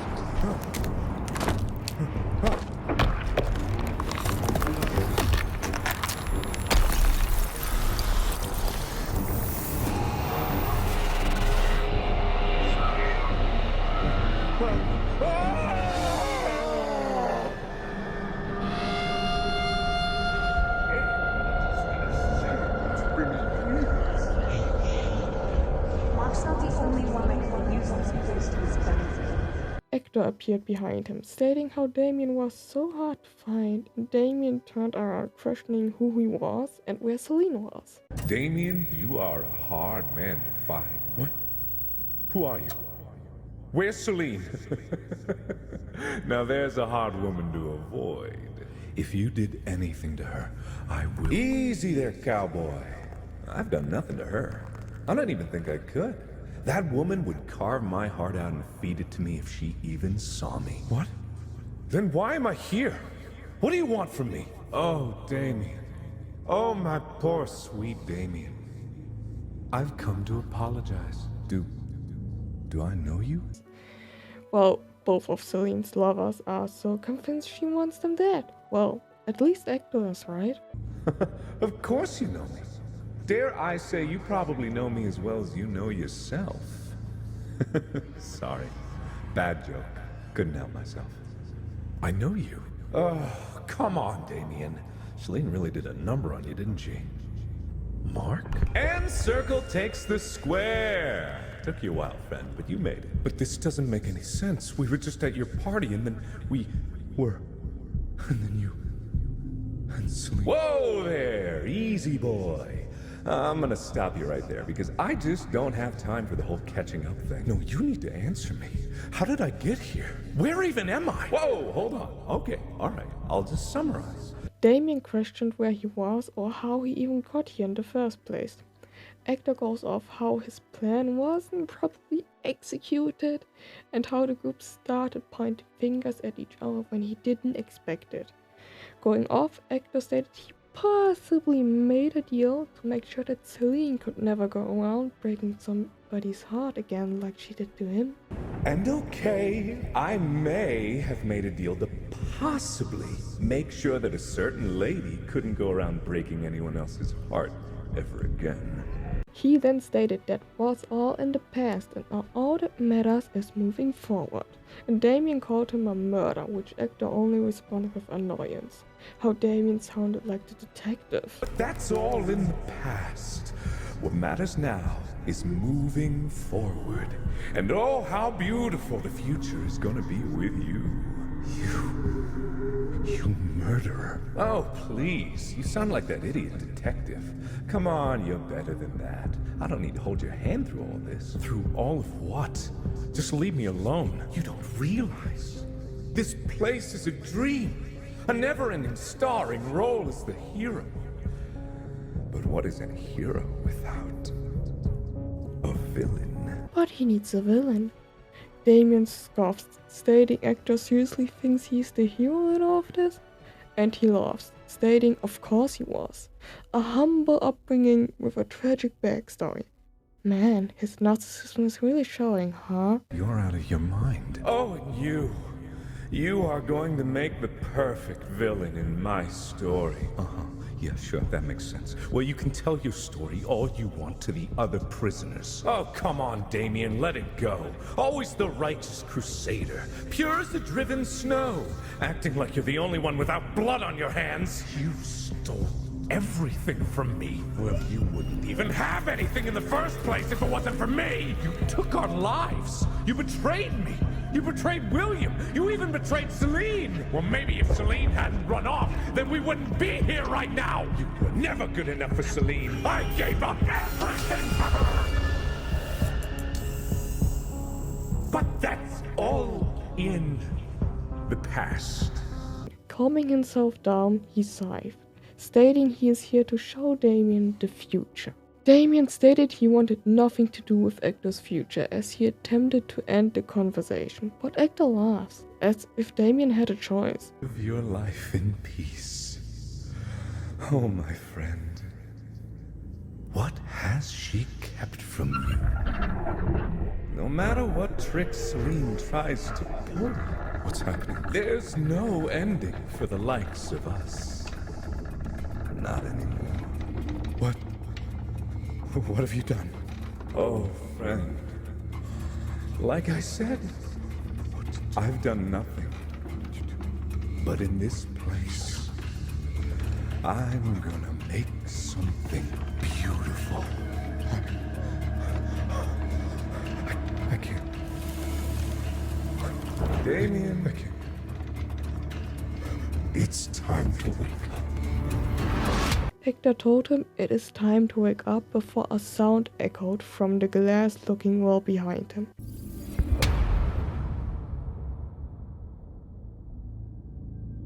Ah.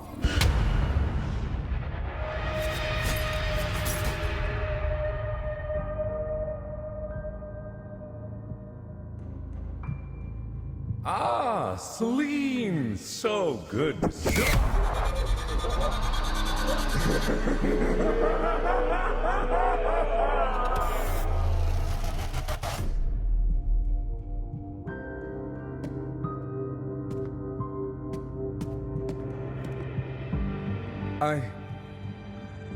I have no idea what just happened. She asks if he's alright, and he snapped back that he isn't alright and she needs to answer on what the hell is going on around here. Are you alright? No, I'm not alright. I've never been less alright. You need to explain to me what the hell is going on. There's no time to explain. Why does everyone keep telling me that? I spent God knows how long chopping down trees with nothing but time on my side, and suddenly now there's no time. I'm so sick of being a pawn in other people's games. Just give me a straight answer. For once. Celine. Am I dead? No!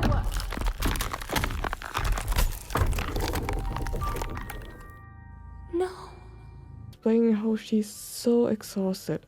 Explaining how this whole world is something she built to protect Damien. They watched as the world cracked and water started to seep in. In anger, she exclaimed he destroyed everything. Celine? I'm so tired. Everything I've done to protect you. But I was too late. Too sloppy. He's undone everything now. But he hasn't won yet. Celine, you can't keep this up. Shut up! You have no idea what I'm capable of. Let me help you! I remember now. I remember what he did. What we did. Damien, you have no idea what's really going on here.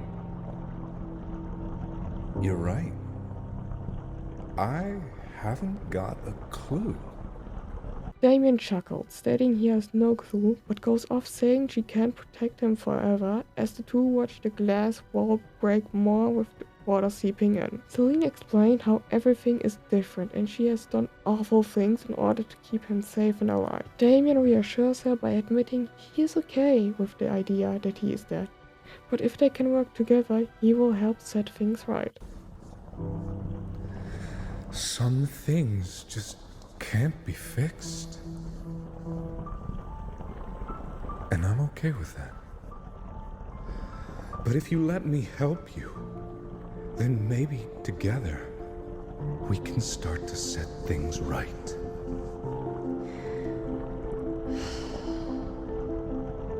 You look tired. I think you need to get some sleep. I can't remember the last time I slept. Don't worry. I'll protect you.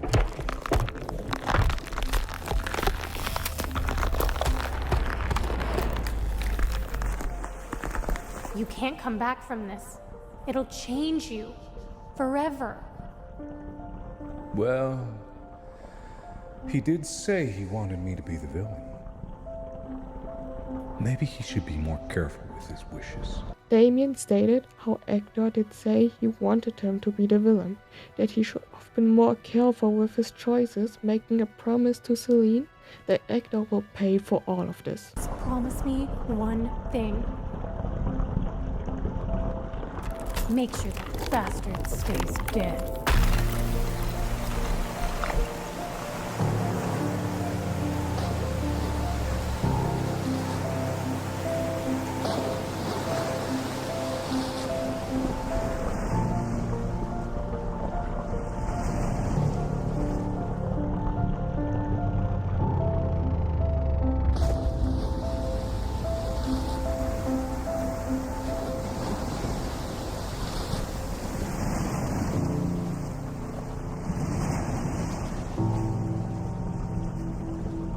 Outside, we watched as the water exploded from the cabin, coming out of the doors and windows as the winter finally came to an end. Silence fell upon the destroyed cabin before Dark's hand grabbed onto the wall.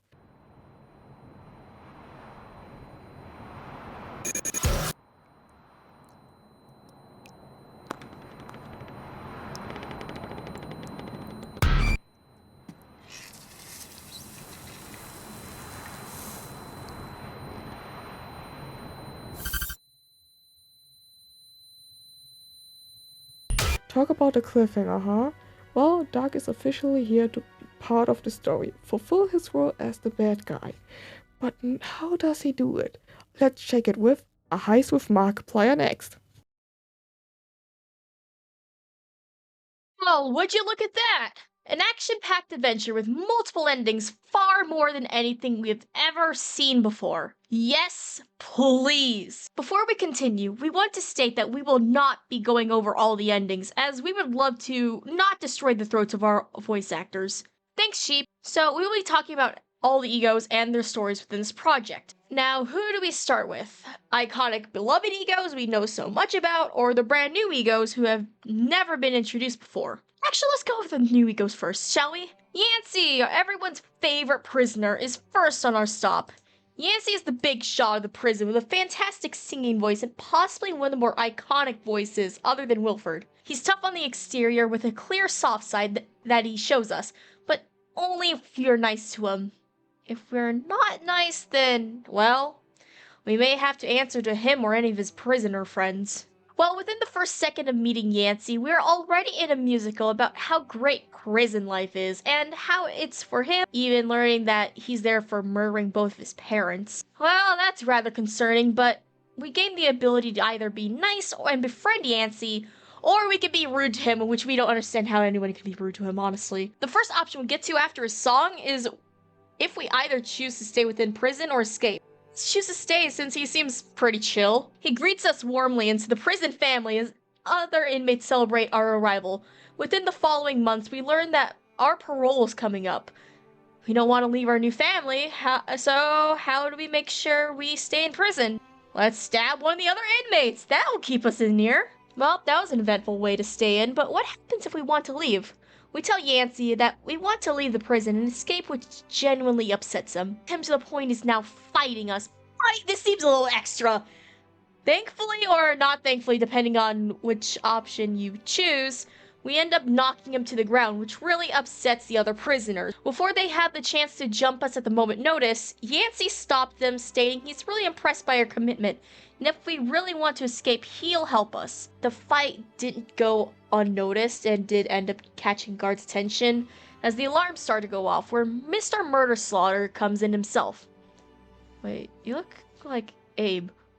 Thankfully, Mark confirms Abe and Mr. Murder Slaughter are not the same person. Mr. Murder Slaughter confronts Yancey first about everything that's going on, and within a panic, Yancey tries to explain himself but doesn't really get the chance to, as Mr. Murder Slaughter decides to send him to solitary confinement. He is now confronting us before ultimately deciding to send us back to our jail cell.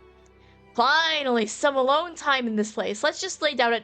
Yancey, why are you hiding underneath the mattress? Yancey explained he's there to help us escape, but in order to do so, we need to wear a blindfold so we don't learn the way out. Yeah, we totally trust him, and we just knock to the ground. Guess we do as we are told and put it on. Outside, Yancey stood in the courtyard while we stood outside the gates. He explained how we're free, and we asked him to escape with us, and clear regret comes across his face, saying that he regretted the choices he made and chooses to stay here. We open the box to find a key that can open anything before just deciding to walk away. So, what if we decline his help? Who would have thunk us? He gets offended and fights us once again, but this time in the form of a dance battle, where he does end up killing us. Man, talk about killer dance moves, huh? From Yancey and following the prison theme, the next ego it leads to is actually Wilford. We eventually do get to escape, as Mark found a way to call his buddies to break us out. But who would have thought that friend, whether it be Bob or Wade, would betray us? Up and armed, we decide to quickly open the box, which paused and even started to make time go back in reverse. All the way to before Heist even started. Wilford then closes the box as we were suddenly sitting on stage for an interview. Wilford stated how he had enough messing with time and space, as he took the box from us before scolding us about how we were both late and early for the interview. Okay, how is that fair? Does that mean we're on time? Good evening, ladies and gentlemen. My name is Wilford Warfstache, and oh, we have a spicy episode of Warfstache tonight. Our special guest, the one, the only, the hero of the hour. What's your name again? It doesn't matter. I forget anyway. Let's get to know each other. Some lowball questions, some anecdotes, some funny stories. Why did you rob that museum? And what did you steal exactly? Tell me in great detail. Oh, and list all of your accomplices. Rank them in order of most handsome to most beautiful. Did they coerce you? Did you coerce them? Did you die? Did you fall in love? Don't tell me with words. Tell me with words. Oh, yes. Write down all your most illicit thoughts. And write them slow so I can savor the feeling. And if you need to take more time to think of your answer, just pause time. I think your magic box is useful for something like that. But while you're getting the answers, I'll get you set up with our frequent interview program. Every 10th interview, you get a free ice cream.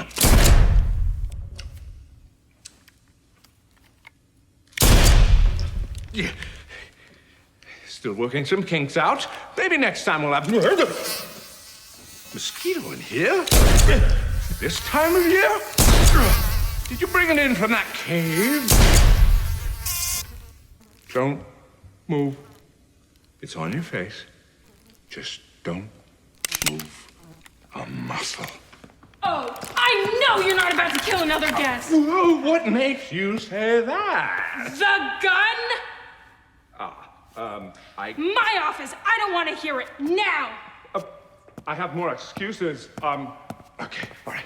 I'll be right back. But if you need me, just ring this bell, and I will be notified of your need. Coming. Am I fine? We'll see. Aw, poor Will. Well, now we awkwardly stand on stage alone. Is the show still going? Do we entertain the crowd now? Well, nothing left to do besides ring this bell. One way to end Wilford's section, but somehow so Wilford-like that it seemed way too normal for him. Actually, let's move on to that cave Wilford talked about. This time, meeting Illinois. After escaping the museum and police, both us and Mark lay low in a stolen car within the forest. He allows us to get some rest while he keeps guard for the night. In the morning, we both have plans to continue back to base, but the car's battery stopped working. He asks us to come take a look, and before we both know it, the ground underneath ends up breaking into a massive cave that we fall into. It's so convenient that it didn't happen at night. A sudden rumble, and we see Mark take off as there is a boulder headed his direction. Hey, was that you screaming? No need to be afraid. I showed that boulder who's boss. Whoa. This looks like it belongs in a museum. You didn't steal this, did you? Nah, not you. No way. I know a fellow adventurer when I see one. Well, I better figure out where this belongs and take it back there. You could accompany me if you want. I lost my last assistant to unfortunate boulder incident. It's like that thing was hunting me. But anyway, you seem up to the task. What do you say? Illinois, buddy, we're sure you're lovely, but we just met and you're in this weird cave alone. We'd just like to go home, so we just decline. He leaves us alone, seemingly not bothered by our decision. Now we're standing in a cave alone. Okay, maybe this wasn't a good idea since we don't know our way around. We end up wandering for a long time, slowly gaining this uneasy feeling that we're somehow being watched. We eventually come to a dead end, and well, it seems like a gut feeling was right, as the boulder, back for blood, has found us and is ready for the kill. Death by sentient boulder. Yep, that's a Markiplier story, alright. We die if we decline to help Illinois. So, what if we do agree? That was a lot easier than I expected. If I had to guess, I'd say this is where the monkey statue goes. You know, you've been an incredible help on this adventure, and I can't help but thank you. So why don't you just hand over the monkey statue and make this place whole again? Are you hearing noises? Maybe crazy monkey noises?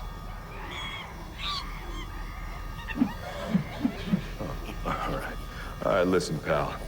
I think you're not quite feeling like yourself. So maybe you'd like to give me the monkey statue? Well, that went pretty much just as we expected. Okay, let's try handing it over then. He puts it on the pedestal, and deciding that it was done, he leads us out of the cave where we appear in an ancient temple filled with monkeys. Now, I've seen a lot of animal heavens in my time. Lion heaven, dog heaven, bee heaven. Bee Heaven was not a fun place. This is pretty all right.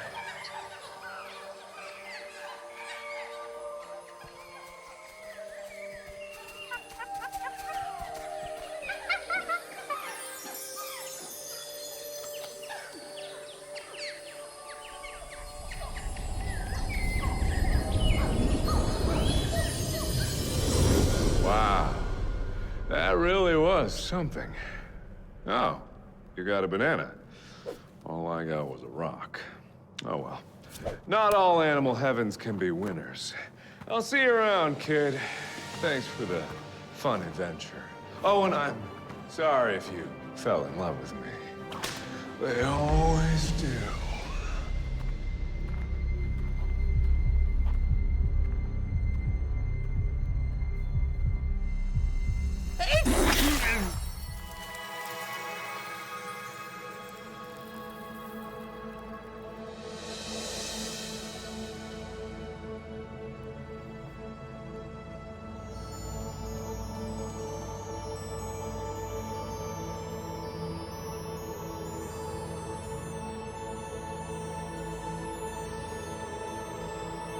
Well, we have encountered Yancey, Wilford, and Illinois. Who's next? Let's check the notes.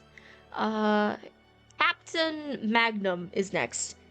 That has to be a pun, right? Towards, you know what, let's just keep going. While escaping the museum, we have options of guns blazing or escaping through the sewers, which guns blazing led us to the other egos above. So let's see where the sewers lead us. We head deeper into the sewers before hearing one of the security guards screaming as he runs away from what sounds like a monster. And now we have the option to choose between the dark tunnel or light tunnel. Dark, we know you're down there, but you need to wait, okay? Onwards towards the light.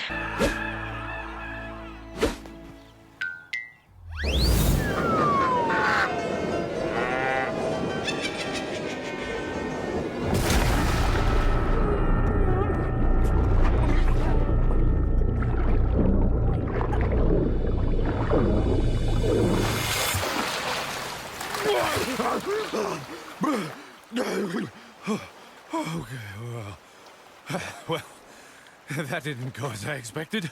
Oh, where the hell are we? Hey, can you pass me that piece of driftwood over there?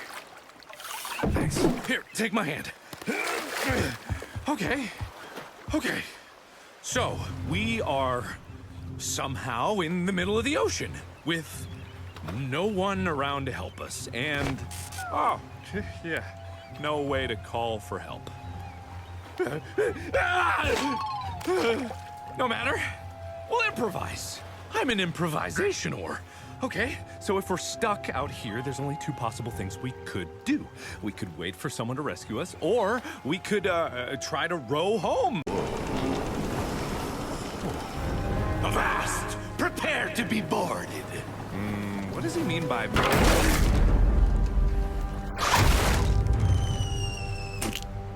Finally, after all these years of searching, and the greatest treasure in all the seven seas falls right into me lap.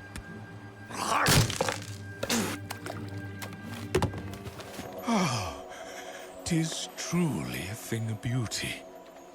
Wait, do I know ye, friend? You've got a familiar look to your face. And I never forget a face.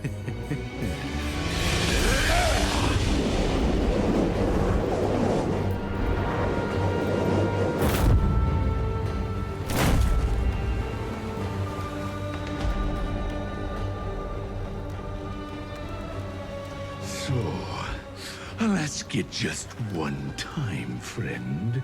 Do you know what this here scroll be? Well... Captain Magnum brings us aboard his ship while taking the box from us, stating that he's been searching for this forever. Before opening it, he made sure to know if we knew what was inside or not. Well, given the previous adventures, we want to say yes. Well, for one so knowledgeable, ye ain't none too bright. You see, I knew I recognized your friend. Oh, yes, I knew. You're the type of person that wants to steal my treasure. Oh, and no one steals my treasure. Ta-ta.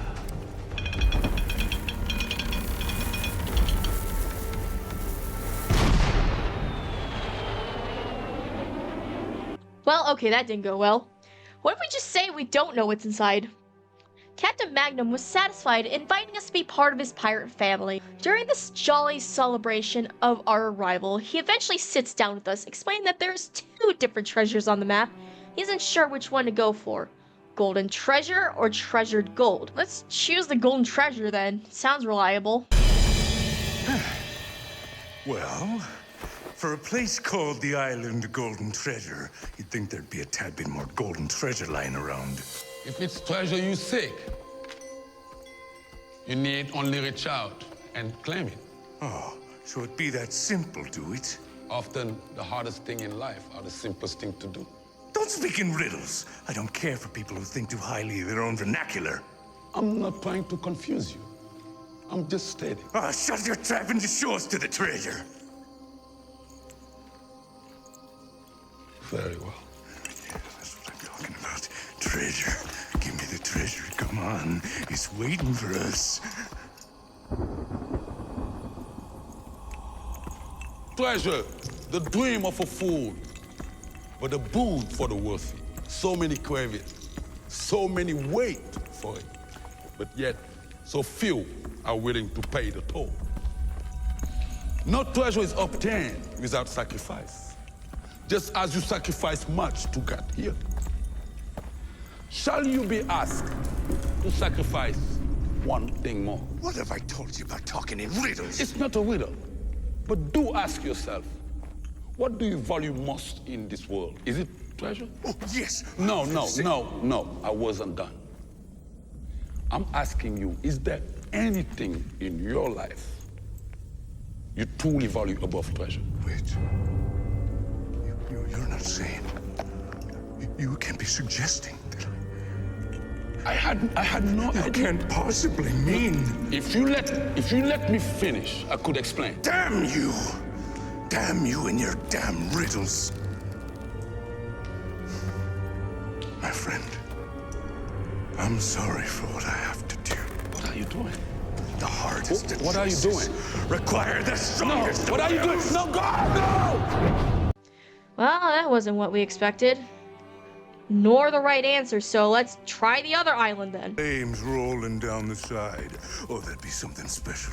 Oh, and don't worry, you'll get your fair share. It just so happens that my share is a little more fair than others. Now, if I were a treasure, where would... Oh. Well, I'd be lying if I didn't say that was a little bit disappointing, but treasure's treasure. Yeah? This is not the treasure I was expecting. Did you take it? Did you already take the treasured gold? Oh, I bet you did. After all the things we've done together, after all the memories we made, after all the time...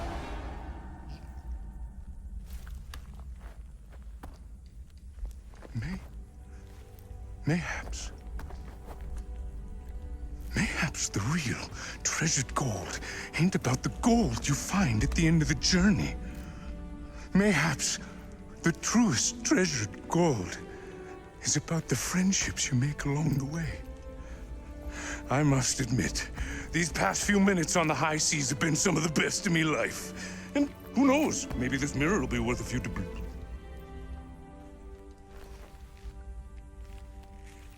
What's this?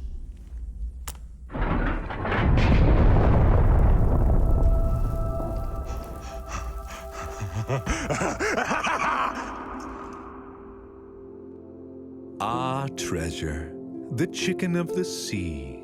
You haul the booty back to the ship and share it with the rest of your family, and they in turn share with you. You spend the rest of your days sailing the 7 seas, swashbuckling your way to riches. You steal from the rich, you steal from the poor. poor, and you make friends along the way. It really. Okay, we can hear your screams through the video. Darkplier is next. Calm down, you simps. After arguing with Mark the entire walk through the sewer, we eventually stumble across a cultist space. We come across a problem that the way forward has a sign where it can only fit one person at a time. Agreeing to split up after saying no the last few times, we turn around to start walking before Mark suddenly stops talking. Turning back around, you see that he just magically disappeared before we turn back around as we're suddenly in a hallway. I thought I told you to stay out of my kitchen.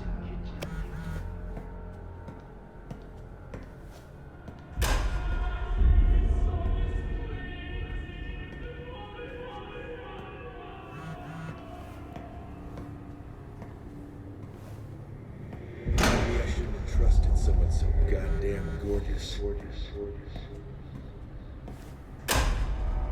I thought that it was about time that we got to know each other.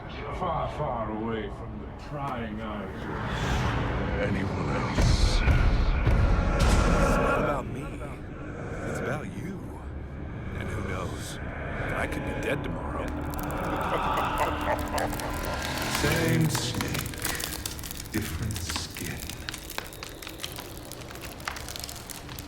Always spinning his yarns, his webs, his lies. I always thought that you were trapped in his games, perpetually plunging down the rabbit holes of his stories, helpless, lost. I know the feeling. Perhaps I'm the crazy one. Perhaps you've met it 100 times already, and you simply don't remember it. Perhaps you're tired of me repeating myself over and over and over and over and over and over again. Maybe you just miss my pretty face. It doesn't matter. People like you only want one thing, and it's disgusting. You want answers? Well, games were always his forte. But allow me this one moment of self-indulgence. So much trouble. All for something so small. Do you really want to know what's inside this box? The truth. Not the lies he's told you, but the truth. I know how much you love a good game, so throughout this heist, I've hidden codes. Several codes. Find them all, and you'll get your truth. But that's all I'm gonna give you.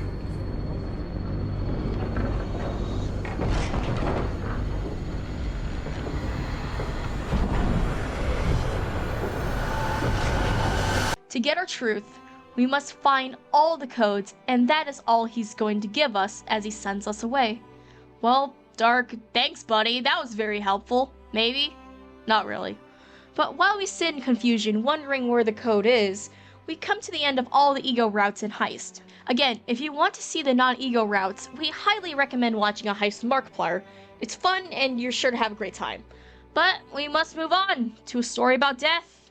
At least we think that's the story.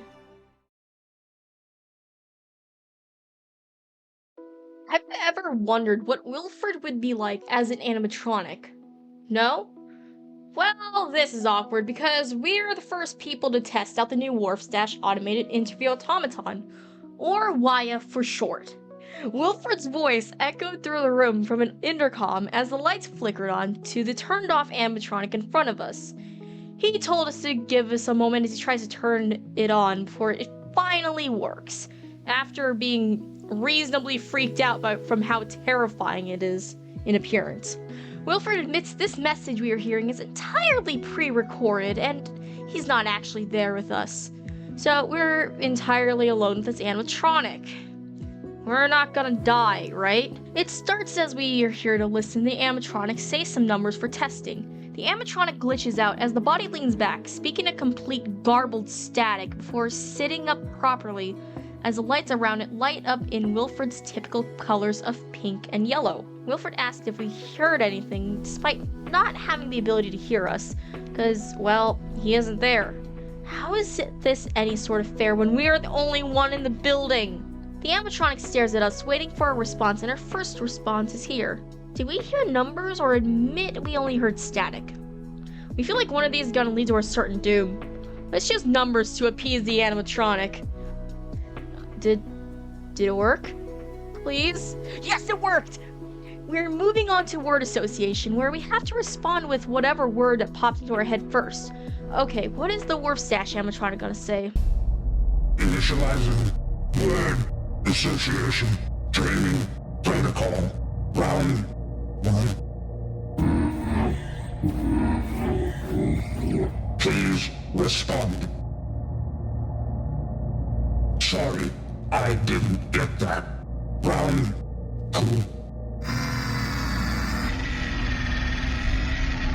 Please respond. Response unclear. Increasing aggression. Round 3. Please respond. And then, of course, a bunch of nightmare-fueled static comes from the animatronic. And while we don't respond due to not having any idea what it just said, the animatronic just decided to increase its aggression. Suddenly the lights turn red as it makes direct eye contact with us, asking us to please respond as 2 options appear. Out of the static, did you guys hear nothing or potato salad, huh? Just thinking potato salad is the right answer. Okay, potato salad it is. Please don't kill us. He didn't respond at first before stating our response was accepted. We survive another round. Synthetic linguistics is the next part of the test. We'll be honest that we're just confused as everyone else, but we have no choice here. Wilford states the animatronic is going to rapid fire some words, and all you have to do is find something that makes no sense. Wilford, buddy, most of this interview didn't make sense, but okay. Initializing speech training protocol round 1. Yes. No. Maybe. Left. Right. Up. Down. Down. Wilford, I know you can't hear us, but it's behaving a little strange. Suddenly, a tape sound starts to play from the animatronic as he resets before he says, Basement. Trauma detected. Who? Where? What? Am I?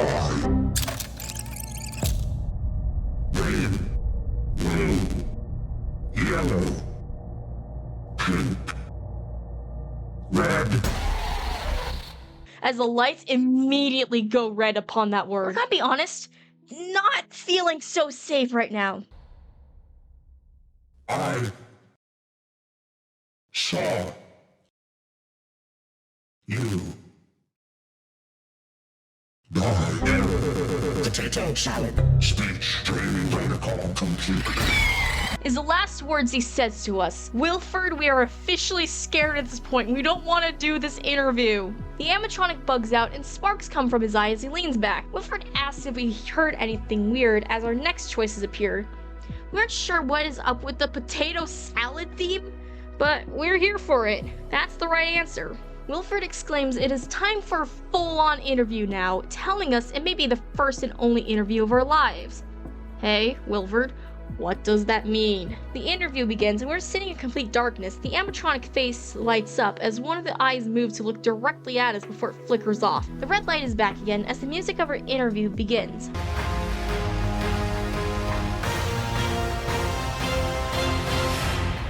Good evening, ladies and gentlemen, and all other configurations of being. My name is Wilford Warfstache, and my guest tonight is...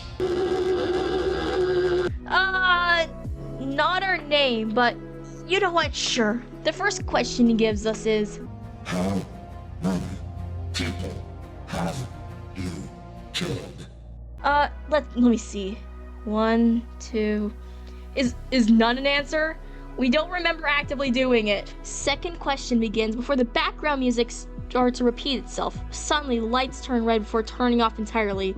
As we sit there, the animatronic starts to speak, seemingly for itself. A man goes to a party. This man met an old friend. The two friends shared some wine. The two friends played a game. The most dangerous game. I didn't know the gun was loaded. I didn't know. Was it my fault? Okay, Wilford, pal, buddy, we love you. You know that, right? But you made yourself a robot version carrying over your trauma, and now we have to say yes or no that it was the animatronic's fault. Speaking of the party, and that both him and Mark decide to head to the wine cellar to drink while playing Russian roulette, given what we know that Mark has set the entire thing up, of course it's not your fault, Wilford. You can't change the past. You can tell all the stories you want to tell. It won't change what happened. You can't rewrite the past. If you live in fantasy forever, you'll lose yourself in the story. Potato salad. Right answer. That was a titillating interview for sure, but we are out of time. Thank you for joining me tonight. Stay safe. Goodbye. Choosing no, the animatronic states that we cannot change the past, despite how many stories we tell, and we cannot rewrite the past. Stating if we choose to live in fantasy forever, that we will lose ourselves to the story before suddenly the interview's back. He quickly snaps back to carry out the end of the show. Okay, who thought we were getting a life lesson from an animatronic today, huh? Wilford comes on, explaining how the animatronic is perfect, given he's the exact scan of Wilford's mind. You know what? That makes so much more sense, actually. Okay, so if that's the no ending, then what happens if we agree that the entire story is his fault? I'm sorry for everything that I've done. I don't remember who I was. I wish I did. But I am sorry. Saying yes, he actually apologizes for everything that has happened, for admitting he doesn't remember who he was back then, and wishes he could remember before apologizing again. The same thing as the no option continues, but man, way to make us feel so emotional, Wilford. So, that was Route 1, but what happens if we admit we only heard static in the beginning? Let's find out together, shall we? Oh, I forgot to mention. Please do not say the word nightmare or garbage or nightmare garbage or any combination of those words. The Y is just a little bit sensitive, you know, a little touchy-feely. Well, not really touchy-feely. Well, actually, really touchy-feely. Depending on your definition of touchy and feely, it's really gotta. Well, it seems that throughout this adventure, all the wrong answers only led to the animatronic killing you.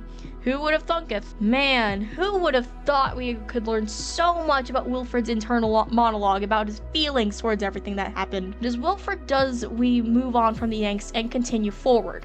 Forward into space, that is. In space, the Markiplier is next. Have you ever wanted to go to space? Yes? Well, you're in luck, as we are going in faced with Markiplier this time. Just like Heist, we will not be able to cover all endings, especially this project is so much bigger. We will be covering all the egos from old ones we have seen before to new ones. We also want to state, In Space with Markiplier was split into 2 videos by Mark, but all the egos will be present and here within this section. Alright, here it is. Engineer Mark is our first ego as he is the main character who is present for most of the story. You ever wanted a bubbly and silly personality male to be our engineer? Well, that's exactly who Engineer is. Basically, he is a second in command within this wonderful ship that we are so lucky to be the captain of. Throughout the journey, Engineer Mark is with you for majority of the time. No matter the past, present, or future where he is older, he is there to help you out. That is, until we are knee-deep in trouble as the ship is trapped in a wormhole, and we eventually gain a device that allows us to freely jump universes. He starts going against us, blaming it all on us. That is until the realization hits that the main problem was always the warp core, the thing he built and eventually opened a massive wormhole with, causing chaos to happen. Depending on the ending, we can either have a good or bad ending with Engineer Mark. It all really depends what type of captain we want to be. Next is Wilford Warfstache. It wouldn't be an adventure if Wilford wasn't there. He finally approached the warp core to be faced by a giant wormhole inside. We are faced with the decision to jump in or wait a second. We choose to wait and Engineer Mark questions where we're going as we walk away. Upon the door, we open it to find Wilford alone, dancing in the hallway. We would question why he's dancing alone in the hallway, but it's Wilford, so we won't. When Wilford spots us, we would have expected him to be at least happy, but he seemed mad? He scolds us for looking for Easter eggs and get back to the main story, stating we are not meant to meet until the second part of the story. We reached out so dejected and upset that he didn't want to see us, and he brushed us off, telling us to go back to the story. He walked out of the door before turning back, wanting to hang out, and he yells at us to go. Out of the door, the scene resets as you and Engineer Mark are walking back to the warp core together. Way to go, Wilford. All we wanted to do is hang out, and you yelled at us. Let's see what happens in part 2 of the adventure. We appear within the video of Wilford Motherloving Warfstache, as we can hear Wilford trying to guess who Abe was within the club. The second Wilford from that video backed into the area we were at, and ultimately we accidentally startled him.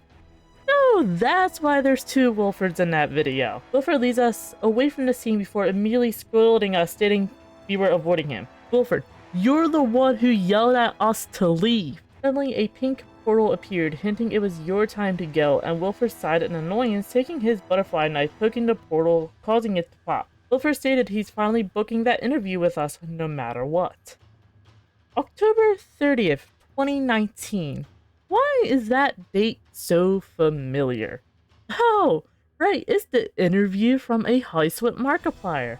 Would have thought all of these are connected somehow. While writing us down in his calendar, he made it crystal clear we had no choice, and he wants no excuses as he called us a portal.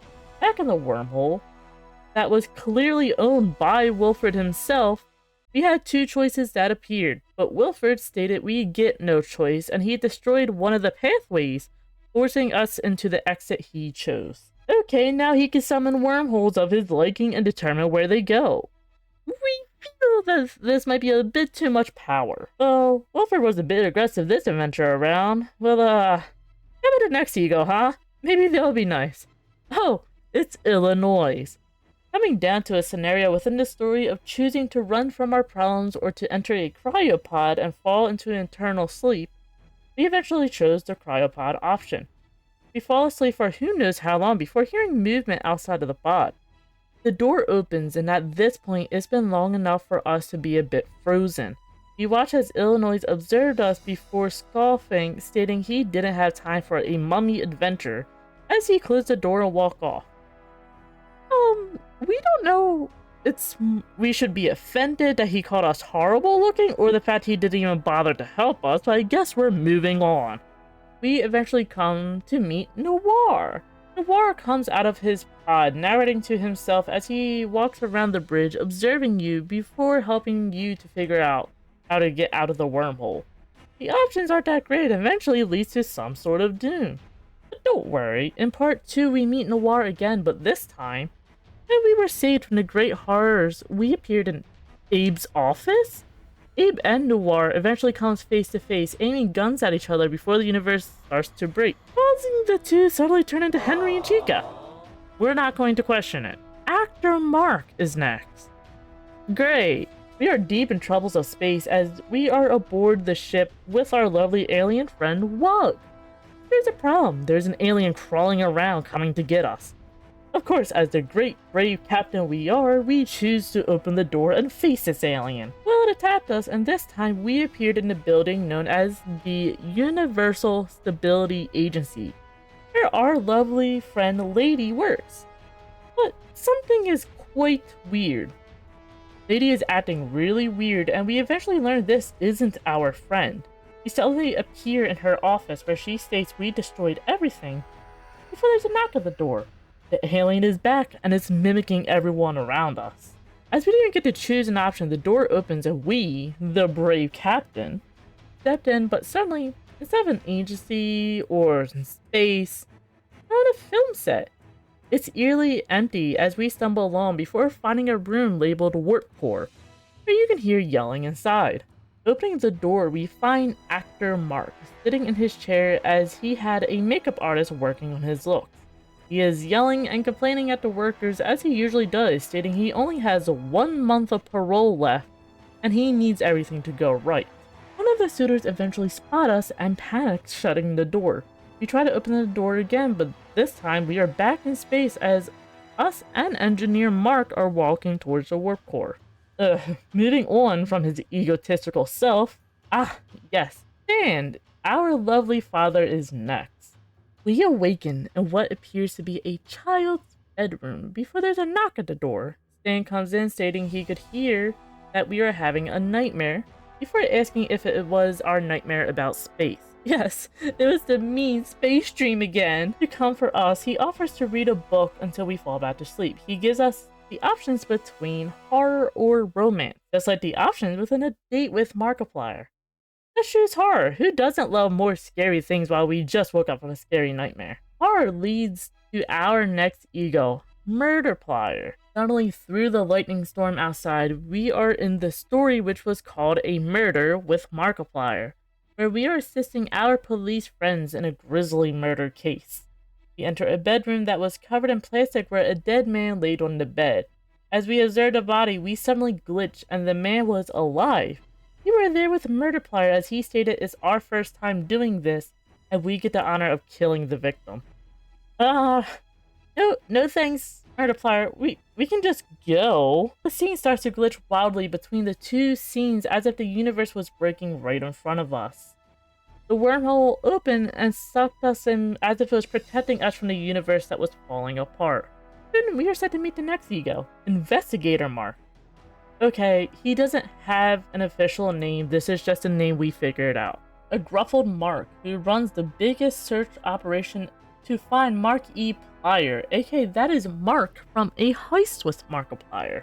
Investigator Mark goes off how Markiplier managed to escape prison and has been robbing places left and right before asking us how to proceed to find him.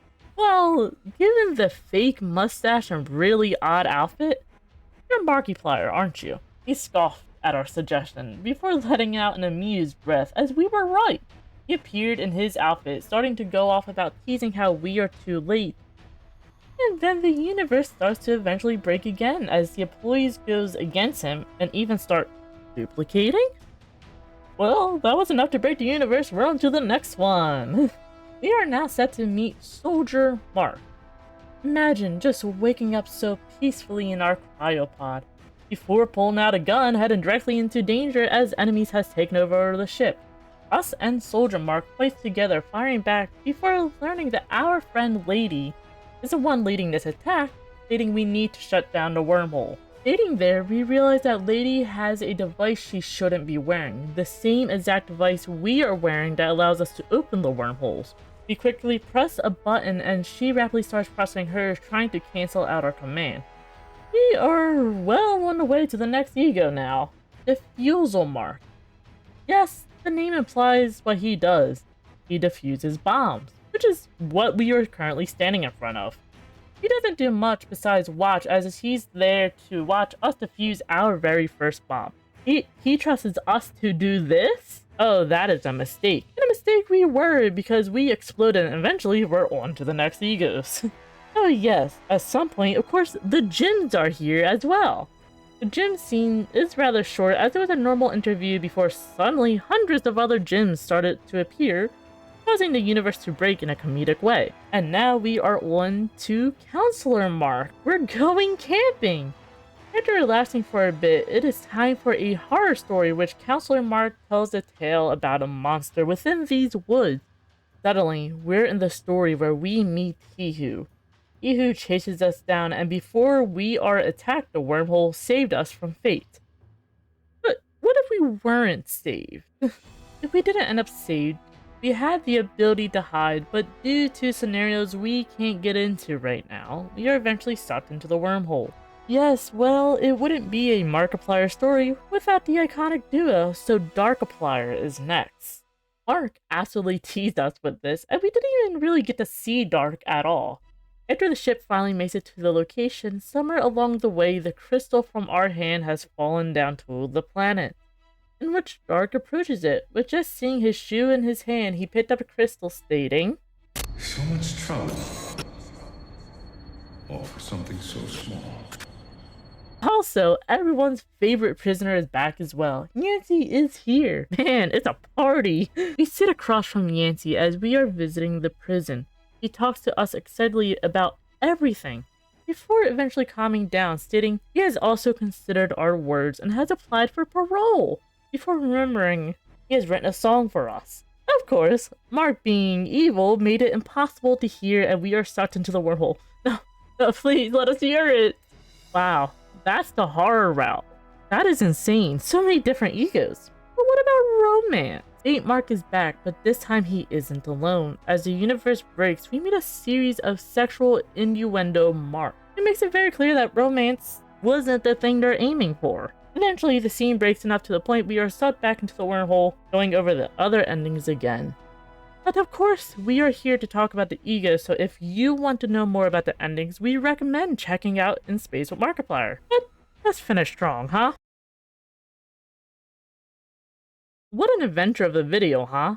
Did you enjoy learning or relearning about the egos and their story? It was rather heavily Wilford and Dark based, but that's the story we know so far. But what's next? Has Mark explained anything for the future of the egos? As far as we are aware, the Warfstache automated interview automaton is getting a part 2! How exciting! But fellow Markiplier fans, this is where the story ends from us here at Anomaly Observers. Thank you so much for watching our video, and keep out as we may make more projects in the future. So we'll see you all next time. Goodbye!